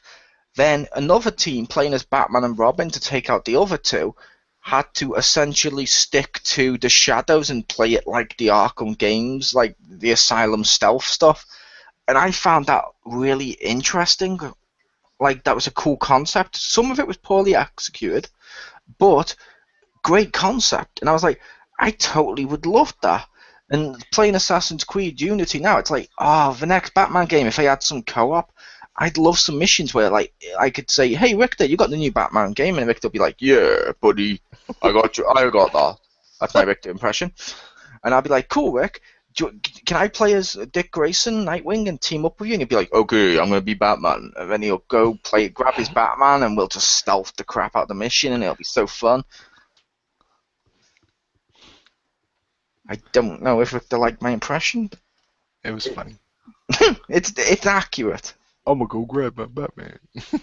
See? Uncanny. I'm gonna go grab my Batman. Let me just bat up. No. Just make me talk like that dude that ran the bar in Bayonetta, and I'm okay with that. There you go. All right, I'm gonna grab my Batman. Like, then I'd be like, yeah, that sounds like me. Knows what Rick do. I will also make the joke of, be honest, that's fresh on your memory because you totally played Bayonetta last night. I may have. I tried it a little bit. I noticed that because before I go to bed, because my Wii U's in my bedroom, I turn it on. I'm on private so people don't message me or invite me to games, so I could put like Amazon on or Netflix and just go to sleep with the sound on because I like the sound, and I don't have TV in there. And it said, beep, your friend's online. And I was like, wait, what? And I clicked friends. I saw Richter was playing Bayonetta. I was like, oh, cool. Way to go, Rick. And then I turned on Amazon and went to sleep. But yeah, because I will admit I'm one of those weirdos that loves noise before he goes to sleep. Only because, like I mentioned in the past, in my bedroom is a boiler. So in the winter, when that's on, it's like a loud... And then in the summer, it's too quiet. I'm like, oh god, every little noise. I'm like, what was that? So I'm like, I need something, you know what I mean? Like just noise to go to sleep. So I put on TV to go to sleep. But yeah, the multiplayer stuff. I do like some more games including multiplayer, and a load of companies now aren't doing it as a second thought. It seemed near the end of the PS3 when they started to do it, it was a second thought, and it was tacked on multiplayer. Cough, Uncharted, cough. Oh, it hurt the single player experience. Cough, Uncharted, cough. And it was basically like, you know what I mean? It was like, stop doing that. This gen, moving forward, it seems like they've got a team working on the multiplayer at the same time a team's doing single player. Then they put them together and they release the game. It's like, well, if we get multiplayer, less people are going to be trading this in, so they're going to be wanting to keep playing the multiplayer. Let's do that. And this is a very socially, I don't know, connected world right now with Facebook and Twitter and stuff like that. So it stands to reason to include multiplayer more because more people want games that they can talk to their friends via Facebook and Twitter, Skype and so forth, and then hook up and play a game. So it makes sense. But I don't want to see it in every game, I will admit, but I do like how it's being done now because it seems like they're putting more, I don't know, effort into it. Yeah. Well, the thing is, for me, I'm okay with including co-op. It's usually, I feel that they try to shoehorn like versus multiplayer and everything. And that's more what for some games it makes sense, but some I just feel like I know I'm pretty sure I brought this up last time, but like Metroid Prime 2 had it no, but like so like with Unity, like you said, like putting in co-op versus just putting in versus, that's I'm okay with. I think that's a good way to segue into it. I know it's easier to find people to fight against, with matchmaking and stuff, where sometimes people aren't like, I don't know if I want to play with someone, I'd rather kill someone, like it's easier to match up random people to not work as a team than it is to match up with someone you have to coordinate with. Yeah. Yeah, because if you can't talk to them, it's not going to work out well. Yeah, and I will say the only reason the co-op, now you could argue co-op in Assassin's Creed Unity is required. I say it's not because you don't need it to complete the game and get the best ending or anything, but you do need it for certain item pieces and stuff that some people may be like, well, it is required because I want to get all the costumes. And it's like, okay, but that's more something you want than something you've acquired for the game. Yeah.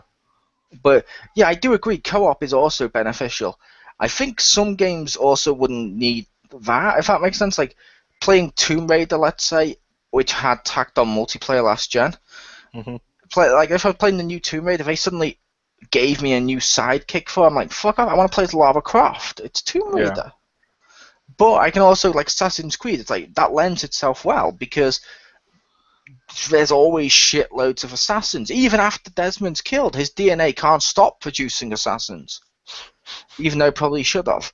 But Yeah. it's a it's a case of just various stuff. It's like that's kind of cool, and we're seeing more games come out like Evolve, where they're clearly designed for multiplayer experience, or Destiny, or Xenoverse when it comes out and stuff like that, which that's kind of cool too. I think more games need to find a balance between the two. But some like I said, some games do lend itself, and like I said, I didn't want any single player games to have multiplayer. I will admit, but now it's opened up my mind or my eyes a little bit, whatever you want to say, and I'm at the point where some games I could totally see it. Like I don't know, Alien Isolation. I would not want to see a multiplayer mode in, say, that, because it's survival horror. It's meant to be me surviving and trying to beat the other. You're not going to be as scared if you're with other people. Yeah, and I'm like, that kind of takes away from it. Fair enough. However, let's say Saints Row. That was awesome adding co-op throughout Saints Row 4 and Saints Row, and I think Get Out of Hell has it too, and it makes sense. It totally works.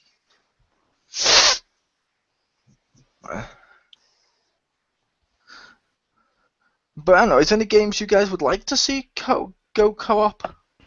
I'd like to see like main missions in Assassin's Creed go co-op. That could work, although I feel they were a little too easy. If they're easy enough, that if you went co-op, it would be harder. Or not harder, it would be easier because they're too easy. If that makes sense, like it'd be hard to find a balance between good enough that one can do it, or good enough that two can do it and not feel it's too easy. Yeah. I'm just saying it'd be fun, you know, like they could increase the difficulty, they could do a lot of stuff to make it for two people. Exactly, they could increase the difficulty or something like that, which would work. Like, let's say it's a 2-star, make it a 3 or a 4. That could totally work, and that would be fun because some of those main missions, they're good as well. But I would like to co-op it with you, especially with my cool-looking assassin. But how about you, Rick? Is there anything you'd like to see go co-op? I was trying to think. I wouldn't mind seeing an experiment of something like Devil May Cry. I don't think like they should base it around there, and it would more, be like an extra mode to just kind of see if people would like it or if it'd fly. Because I think that could be interesting, like something super stylish like that. It might not work, and I know that it's like, well, who would be the second character? Like I don't know, Nero, Virgil, not Dante or anything, but won't you find out if that works when you get to Bayonetta 2? Because I believe Bayonetta 2 on the Wii U has co-op. It does, yeah. I don't know how well it works though. Yeah, and I was thinking I didn't mean any offense to anyone listening. Is that online or only? Do you know? I'm not sure. I haven't. Because the Wii U, because Wii U, it should be not, or it could easily be not online because you have a built-in split screen. Yeah, I wanted that game because I did love Bayonetta 1, but I will admit I didn't. The only reason I didn't buy it is my Wii U's mainly my Netflix machine in my other room, which it shouldn't be. But I was like, I don't really like unhooking it, bringing it here, and playing the games. Right. Which I do whenever there's a big one out. Like, as much as this will be horrible, I will do that for Mario Party, just because when I got a group of friends around, fuck it, Mario Party, the fuck out there.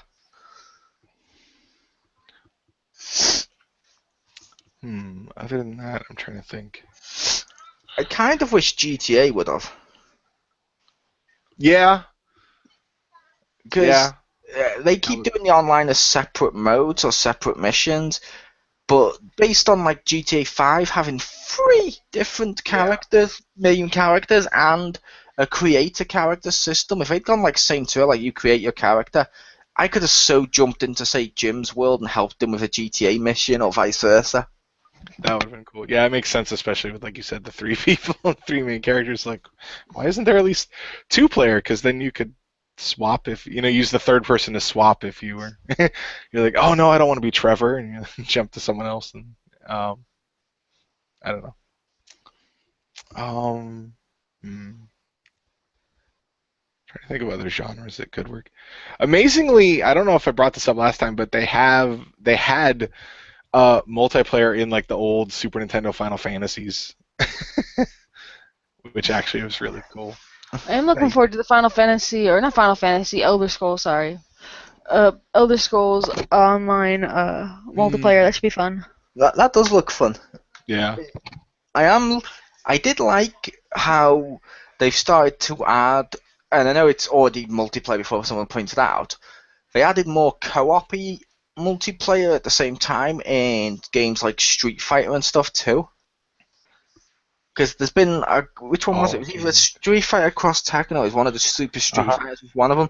They had one where you could have 2 people with different control pads on the screen at the same time on one team fighting 2 people. Yeah, they did do that there. I remember way back in the original Street Fighter Alpha, there was a bonus mode where you could unlock Ken and Ryu versus Bison, and that was. And it was like you could do 2 players at the same time as Ken and Ryu. And then in Alpha 3, I believe it was, they actually legitimately put it in as a mode, and you could pick who your 2 people were. And that was like absurdly fun. I spent way too long playing that with my friend back in New Jersey.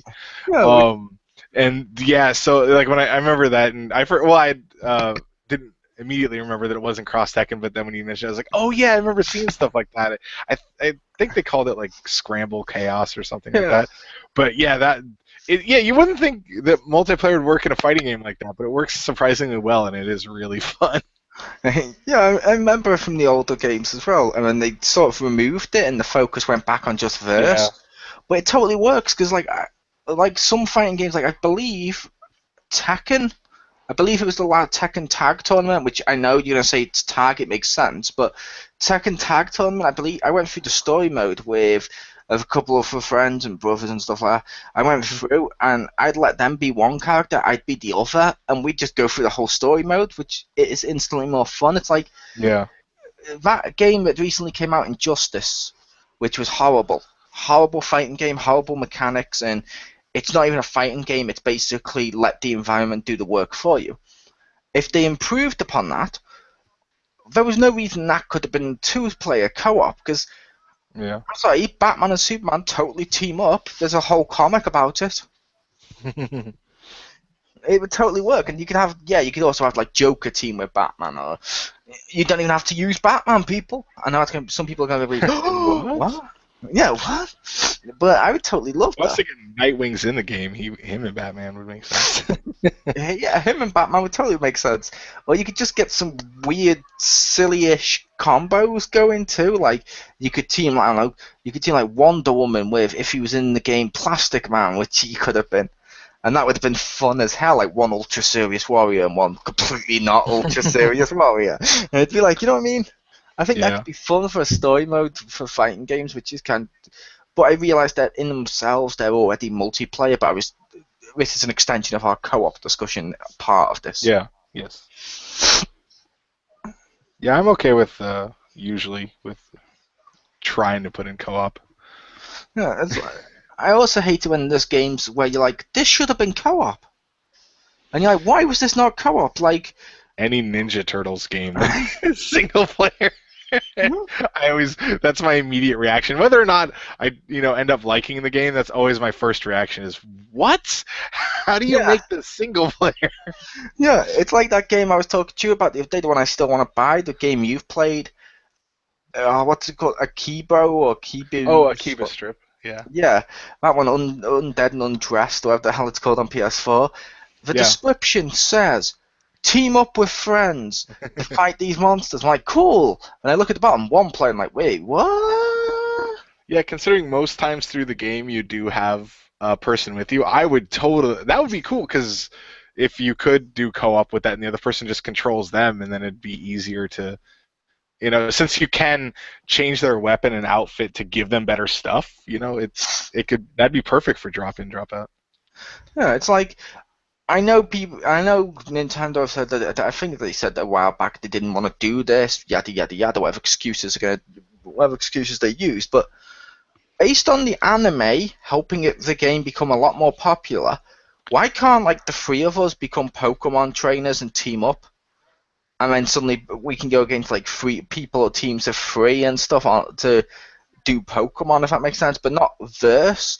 We could go against the computer, and if instead of random bug guy who constantly can't stop turning himself around in case someone happens to walk through long grass. The second he appears, he could go, oh, there's three of you. I'm going to get my friends. They could all be identical looking. I don't give a crap how lazy you go with that. As long as we could have, my Pokemon could take out this one, Stacy's could take out this one, yours could take out the other one. It works because the anime showing you Pokemon was about friends. And the power of friendship. Yay, friendship is magic! Also, I love it when those guys just stand around in the grass. I'm like, what are you doing? Plus, he sees you and he's like, hey, you made eye contact. I'm like, no, I actually didn't. I was walking the other way. It's like, no, we have to have a fight. I'm like, I'm pretty sure that might be illegal, but okay. It's it says it all when I always used to laugh on it later on when I've got Pokemon that are really high up, and I'm going back to the earlier place to go to the daycare or something like that, and I'm like, oh, when I see some people in the grass, I'm like, oh god, I'm trying to avoid these people. Yeah. And this is literally the equivalent of you standing in the middle of the street. And when someone walks by, you punch them in the face and go, you just walked by me, you want to fight. That is literally what this is like. I also want to see some outtakes of that too, where basically the guy then goes, aha, you've looked at my eye, you've looked in my vision, you totally want a Pokemon duel. And the guy just goes, look, mate, I don't have any Pokemon on me. I don't catch Pokemon, I don't train them, I have no interest in that barbaric sport. I'm just trying to go to work. Can you leave me alone? It's also weird how that works in Pokemon. I know this is a bit of a brand, but like I said, with the real life example, Rick, that would be imagine you're walking down the street right now and you're going to go to your work or whatever. I just emerge from the hedge because I happen to see you over the little tiny hedge. I'd be like, Rick, you totally want to fight me? And you're like, what? No. Yeah, you do. And then you beat me up. You actually successfully win the fight. And as you're walking away, pissed off I did this, I then go, wait, you defeated me in a fight you didn't ask for. Take all my money. Because I'm like, wait, no, you can't start fighting. And when someone wins, go, oh, okay, now you get all my money, like they do as well. I assume it's half the money, because that's what you lose when you lose. No, it's all their money. I bank robbed them. I cut off their kneecaps and be like, give me it all, or else. Yeah, I mean, can you imagine Richter's wife if he ever returned home and looked her in the eyes and she goes, what's wrong, honey? And he's like, baby, I don't know how to tell you this, but I lost all my money again. She's like, oh, for God's sake, how did you do it? Well, someone walked by me, so I challenged him to a duel. Then when he defeated me and was about to leave, and didn't ask for anything in return, I decided to give him all my money. She's like, for fuck's sake, it's the third time this week. From now on, you'll get an allowance. You need a Dragonite. But like I said, some games don't, I don't want to see co-op, as much as this sounds weird, I don't want to see co-op or verse mode in Legend of Zelda. Because you're playing as Link. He's the only one you want to play as in Link. I know you can play as Sheik too. Hyrule Warriors, yes, multiplayer co-op works. Regular Legend of Zelda, I don't want to see it in that, if that makes sense. But yeah. I don't want to play a Mario. I don't like a load of Mario games no longer have co-op. You know what I actually don't want co-op in? now that I'm thinking about it. And it's not just because I'm not a fan of this type of game, but puzzle games. Because I know people love Portal and Portal 2, but one thing I always hear about the Portal 2 multiplayer is that, like, if one person has gone through it, they end up just yelling at the other person constantly, no matter who. You just, like, that's not how to solve the puzzle. It's like, well, we're not figuring it out. I want to figure it out. I don't know. Like, you put the cube here, and it's like, that just seems like a bad idea. Oh, God. Like, if one person has solved it, they're just going to be... How you do it? Yeah, I've seen. I will admit the multiplayer in that was fun as hell to go through with someone who's equally new. Yeah. But yes, yeah, I've seen. I try not to do that when I go through with people, but I have seen people go through it and it's like, no, you're an idiot. Why are you doing that? This is how we're supposed to do it. Oh God! And they're like, and you're like, when I've heard them say that before, I've been like, but that person doesn't know how to do this. What the hell? You didn't know how the puzzle worked the first time. What the fuck's wrong with you? Usually we mutually figured it out when I've played, and I played a Portal 2 like multiplayer a whole bunch of times. Like I'd come up with like half the puzzle, and they'd come up with half. Or sometimes like like they'd help with most of it or something, and I'd get the end of it or whatever. But like like I've never like once done the whole thing myself and be like, oh my God, I can't believe you're fucking taking so long. What a dick, you know? Like like. It's like I mentioned, like Super Mario 64, Sunshine, Galaxy 2. Why the well, I think Galaxy 2 may have had it. I think that did have it. It was Galaxy 1 that didn't. With Galaxy, Shitty Sunshine, and N64, why can't we play as Luigi? I know they did on the 3DS on Mario 64, but that's not what I'm on about. Yeah. It's Super Mario Brothers. There's meant to be at least 2. That's why I'll admit I loved Super Mario 3D World, I think it was, or was it 3D World that was on Wii U, the sequel to 3D, spiritual successor to 3D Land, where suddenly you could have multiple people just running around doing Mario at once. It's awesome. I love co-op in Mario. But I will admit, at the same time as well, I also miss the old-style Mario co-op. Of trading. Yeah. Like, okay, I'll go do this world, you do that world. Oh, I can't do this world, you can't do that world. Let's swap. And go through and actually co-op the board that way. Because it was kind of fun watching someone else play it for the mission and taking the break. I missed that. That is true. On New Super Mario Bros, it's chaos. Yeah, it's run to the right and try to get everyone else killed. I always joke with my friends that, like, whenever, like, because when that came out, I worked at a store that sold games, and I remember whenever a parent would buy that, I was like, oh, they hate their kids. Like, oh, my 2 kids will love this. I'm like, oh, then someone's gonna strangle somebody. Yeah, kids with that game are horrible, because I've seen, like, my niece and nephew and stuff with that too, and they'll always be like, oh, he killed me, boo, he killed me, boo. Which, to be fair, I've seen kids do that with Minecraft too, which is stupid. and it's like, but with the Mario one, it's like, oh no, because it's so chaotic. Yes, I've gone through with other adults, and it's been unbelievably fun. Yeah. But it's because we've been deliberately trying to pull back. We know how to pull back to let them go forward. We know, okay, well, shit, you're about to die. Zoom, hit the thing so that like suddenly a Yoshi appears to save them or something. It's like, that works. But yeah. That game was chaos for kids. Poor kids. Which I feel that needs to be one of our topics in the future, like maybe next week. Mm-hmm. People who take games too seriously. We should have a special guest, Marcus Shadow. I was thinking that, but I wasn't going to say it. I usually just say things that I think. I don't just mean that. I mean, I keep hearing stories online about how Mario Party has ruined friendships. And I'm like... Oh, yeah.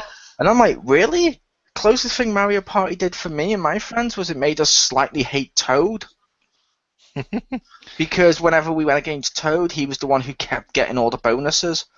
Or we'd hang on some of the games like, oh, damn you, Toad.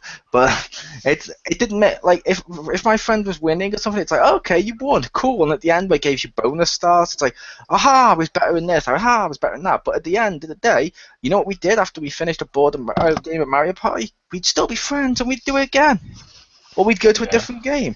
I hated the fact there was people who was like, no, I lost to this game. Fuck you. It's like, no. Back the fuck off, dude. You lost at a game. Well, I think part of the problem with that one specifically is that it's so random with stuff. So sometimes, like, if you get a bad streak, it might do several of the 1-on-3 games. So, like, you feel like when it's not like like the other players there, your friends can't choose what game. As far as I know, the game picks a game. So it's not like your friend is just like, haha, we're gonna do this 3-on-1 game, and the one person's just like, I hate all of you. Get out of my house, you know. Yeah, the randomness is a problem too. The way I always look at it is stuff like that with the randomness is it's gonna come back and I'm gonna get the bad luck too. Yeah. I've got the bad luck now. One of you guys is gonna get that eventually. I'm just gonna be smiling here and be like, okay, that's still fun. But it just annoys me though. It's like I think that could be our topic next week. And when I say games of people to take it too seriously, we're probably going to be talking more about the raging of various stuff like that. We're not going to be talking about, like, I believe in Korea. I think it was Korea. I don't mean any offense to any Koreans listening if it wasn't Korea. But I'd seen on Korea that people had lost a duel 1-on-1 in World of Warcraft. So they hacked, found out where the guy lived, went round and ran him through with swords. And I'm like, the fuck? No, that's not. They killed the person they fought in a game. They killed the person for real that they fought in a game. Yes, I'd seen that. Where they lost a fight in an MMO and like, no, you've just hurt my character's money. Ugh, and they went down there and killed the dude. That's fucking insane. Like, if you are even thinking about doing that, you need to be, like, checked into someplace. That's why we can't have nice things. Yeah, and I'm like, wow, when I heard that. But yeah, that'll be our topic next week. But yeah, with the multiplayer stuff, like we talked, there is some stuff where I feel nowadays they're looking at multiplayer more, I don't know, like they know that the gamers need more than just deathmatch now. So we're actually at the point where they're trying to think of cool stuff. Like, take the game Evolve, which isn't a single player game that they added multiplayer to by any stretch of the imagination. Yeah. Quite the opposite. It's a multiplayer game where they've added single player, but it's a multiplayer game. You play it 4 hunters versus a monster. At the end of the day, that's still deathmatch. Yeah. But suddenly, it's, you know what I mean? It's like they turned it and suddenly made something cool and new out of an old concept. That's good. Yeah. Co-oping with Assassin's Creed, awesome.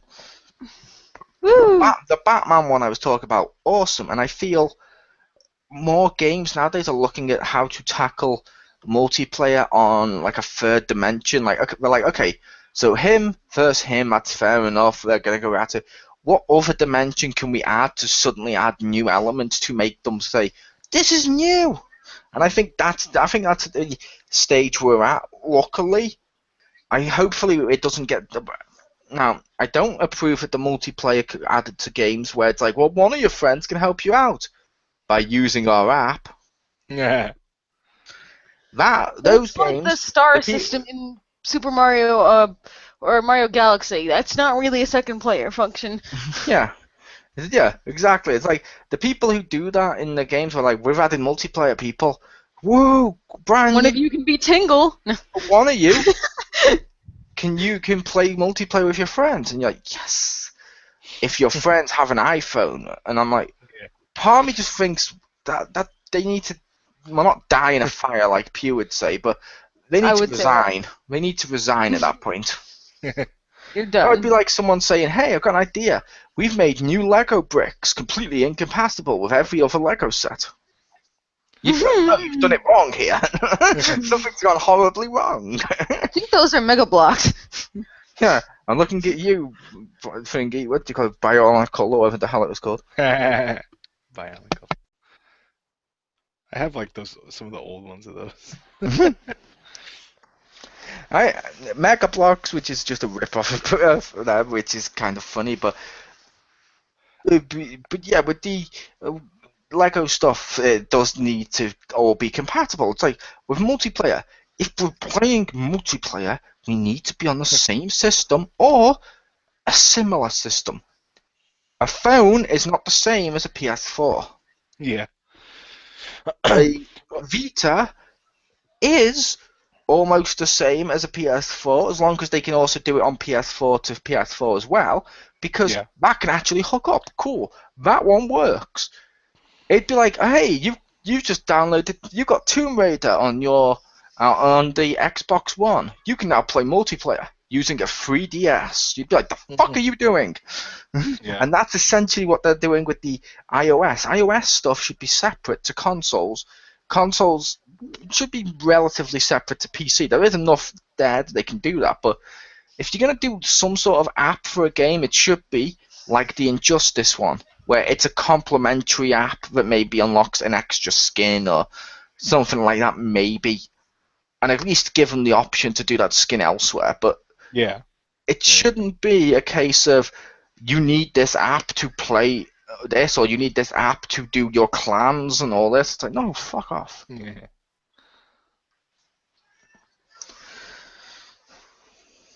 Very true. Mm-hmm. Yeah, they don't understand like complementary. Like, oh yes. And also, that's one thing that kind of bothers me with at least with how when they make it like, oh, it's iOS or whatever. It's like, okay, fair enough. And there's a lot of people that do have an iPhone, but at the same time, there's a lot of people that have Droids. So if you only have it on one, you're hurting that half. And then there's people that don't have it, and it's like, well, be like, well, why don't you go get a smartphone? Be like, well, because I'm playing a game on, like, let's say my PS4. I shouldn't have to go buy a fucking phone to do something. I bought the game for this system, not for the iPhone. Like, well, like, can you imagine the reverse? If that was true, like, oh man, here's this this iOS game, and you buy, and it's like, oh, want to unlock more content? Go buy the PS4 version. People would flip their shit.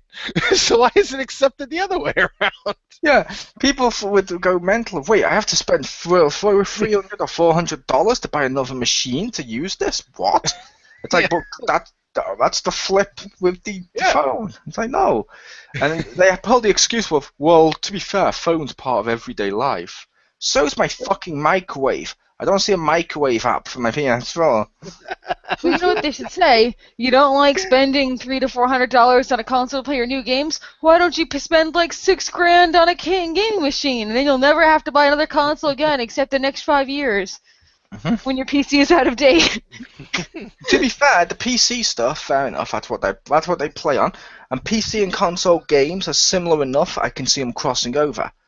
Yeah. But the iOS thing is so different, and I wouldn't make it where you have to have a gaming PC to unlock something in a PS4. That'd be stupid. But multiplayer might be able to be compatible, fair enough, because they're pretty much playing the same thing. It's not going to hurt. But it's like, what the fuck? Like, what? I can't remember what game it was now. It might be Watch Dogs. I think it was Watch Dogs, where one of the multiplayer things was someone could use their smartphone to control a robotic little helicopter. That is beyond shit. Yeah. It's like, well, why couldn't I do that? Well, you didn't buy the official app for the smart. Well, why don't you make an app for the PS4 so I could play them then? Using my control pad. No. And you know what's even more funny with the iOS thing? Mm-hmm. Like you said, with the iOS thing, and it's like it's not always on Android or other phone systems. Sony makes phones. So do Windows. Microsoft and Sony both make phones. Both own consoles, yet they put it on iOS. What? Yeah. Yeah, I don't know. Yeah. But I do feel they've done a good job, like we said, to just bring it back around with the multiplayer in recent years. I'm curious what other people think, but I am curious to see where it goes from here and if games can keep improving. Because I will admit, a load of games, like I've got a big stack of games right there, and that's not me bragging, people. I'm normally one of the ones that loves to trade his games in. The second I've beat my games, I love to trade them in. I haven't with a load of my games now, Why? Because I still play them with all these people and the Xpound people and friends and stuff because multiplayer. So it has added to the, but we don't want you to trade in your games, and I'm sat there thinking, I'll be the judge whether or not I'm going to trade my game in. When I get him like multiplayer, I'm like, oh, people are still playing this. I'm not going to trade this in. Wait a minute. You win this round. Yeah, well played. But I will admit, I do trade my games in. But yeah, I still got GTA because multiplayer, Diablo because multiplayer, and just a few games like that because multiplayer I can use to play with people. I'm like, okay, why not? I actually kind of wish my Spider-Man game had multiplayer. Who would player 2 be? Black Cat. Ah. She's in the game. She's a villain that you have to beat. Slight spoiler, but I already mentioned that in my review, and that's not really a spoiler because we saw her. But you could have totally made Black Cat Spider-Man. It's like a Spider-Man in that because she uses her claws to climb. Yeah. She uses the whip to web zip. Yeah. It writes itself. Or how about that other game they brought out of Spider-Man Shattered Dimensions? Where it was like multiple different Spider-Men. Why couldn't I team up? Richter could be his favourite Spider-Man of Spider-Ham, and I could be 616 Spider-Man. We all win. And I mean 616 pre-New Day Spider-Man. 619 Spider-Man? Sweet. I thought when I was like, who are they going to play as? I will admit, I was thinking like, as a joke, say Nova. Watch the rage. Doc Ock. And if you beat the game in co-op while you're teaming with Doc Ock, you get superior costume. It'd be like, well played. I can see them just be like, player 2 is, I don't know, Venom, and you're just like, I'm buying that game. I need someone else to be player 1. Richter's going to judge me, but I did that with a Spider-Man game. Oh, really? Spider-Man, Friend or Foe, the one that was pretty much like the Lego game. That one's cool. I had that game. I was so sad it underperformed because I wanted a sequel. Because I loved that game where you got like a cartoony version of Power Ranger Goblin and stuff like that. And it's like, oh, that was awesome. It's like, yeah, now you can play as Venom teaming up with Spider-Man. Nice! And that was a pretty cool game. Oh yeah, you actually played it, Rick. Yeah, I did have that game. That warms my cold British heart. Well, I did do that at some point, where I had to switch with my wife so I could try the other characters. Because she was pretty much Black Cat the whole time. I'm like, there's other characters. She just looks at me. I'm like, there's probably another girl you could pick. And she just stares at me. And I'm like, fine. You didn't tell her that she could totally just play as Spider-Man and pretend it was his female clone from the Ultimate Universe that looks exactly like him and gets hit on by the Human Torch? No? That didn't come up? No, I don't think it... I'm shocked. But no, yeah, like a game like that works. Like the Lego games are unbelievably fun for multiplayer. Although I will say the Lego games need to add online multiplayer. Wasn't it in like one of them? I'm not sure. I can't remember. I thought it was in like the complete saga for Star Wars, but I could be wrong. It might have been. I can't remember having the online with that. But nowadays it's like, it's pretty bad when one of the things I've played the most on PS4 was that game with people who already own the game, so we could do some split screen. That shouldn't be how you... It's not like, we'll show you, we'll make our own multiplayer. I wish they make a sequel if they had any... Like, if they have co-op, I really think they should try to find ways to have both couch and online. Because it's... Yeah, because there are some games I'm like, oh, this would be cool couch co-op. Like, oh, well. Because I understand that, there are people that don't always have... I have like a player 2 built in, so like it's kind of like unfair advantage for me. But at the same time, there's enough people that like, have friends over that you can do that. But there's also a lot of people I understand that might not always have their friends over, so like online's a really important thing, and I don't want either to go away. I just don't like it when they're like, oh, we'll just choose one. Like, don't choose one. You can do both. I believe. Can I just say, I completely love the fact she's no longer your wife, she's your built-in multiplayer. Yeah. That's an amazing way of putting it, Rick. Wife playing aka built-in multiplayer. I can now just imagine Victor proposing, getting down on one knee, and it's like, will you be my player too? That'd be amazing. Yeah. And it's like, now, I will admit, very few, but there are some games I don't want local on. Obviously MMOs, duh. But I mean, like Alien vs Predator. Because the purpose of the multiplayer in that game was, where the fuck are they? Like, the Predators can go invisible, the aliens can hide in the shadows and go through the air vents, and the soldier had like the motion tracker. I understood for that game no local multiplayer, because it's like, well, yeah, the multiplayer could just peek at the screen and be like, he's in that corner, dum done. Fair enough, I get that. That would undo the purpose of that game. But there's now racing games and first-person shooters where they're like, nope, no split screen. I'm like, you had this on SNES and N64.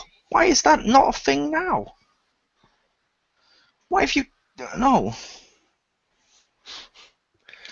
And I also think they could keep it on Alien vs Predator if, unfortunately, because it was too costly. We brought this up earlier, but when Sony had that 3D TV with the, I think it's called simulcast or whatever, where like it's in 3D, but like your glasses are for player 2 and yours are for player 1, so it's like really if someone's screen peeking because they're like reaching up to switch there or whatever. Yeah. Like putting on different glasses and you're like, hey, like, if that had really caught on, which I really wish it would have, that would have been awesome. Because then you could do that. You could do like anything split screen. Yeah, but I think one of the I think one of the reasons they don't, which put on split screen, which bothers me, is like, oh, but then the frame rate goes down, and it's like, shut up, just do it anyway. Oh, if someone's complaining, it's like, oh, it's only 30. Just give me their address. I'll go there and punch them in the nose. Yeah, I've heard people say that before. Now it's been like, but if like developers have come out and said, but if we were wanting to put split screen in there, but if we did, the graphics would drop, and I'm like, I didn't ask for beautiful, perfect 1080p, exactly the same screen, split screen. I know how this works. We've been doing split screen. If you split the screen, you half it. We get this. Why would you no? It's like some games nowadays, I'm like, why would you not do that? And it amuses me now, because if you turn around and say to someone, oh, why is there no local co-op? A lot of responses is, well, because people do have friends across the world, Blah, blah, blah, blah. It's like, we didn't say no online, we just said local. Yeah. I mean, if it's just local, it's like, boo, people have friends across the world. Like, people have friends that live next door, too. What's your point? You don't have to choose. You can have both. Yeah. Exactly. Yeah, like I said, very few games, yes. It's like I mentioned with the Aliens vs Predator, that was one example where I don't want to see online. Not online, I don't want to see offline, I should say, multiplayer. That would not work. It's like some stuff, like maybe, arguably, Mario Party shouldn't have online.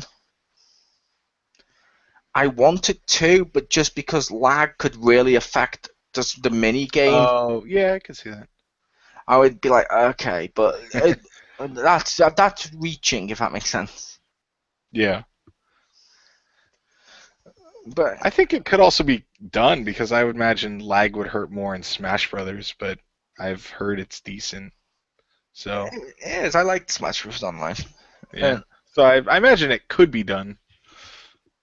Would you like to take us out, Mr.? All right. So there you have it. Some more updated thoughts on multiplayer in gaming, and I'd like to thank everyone for joining us.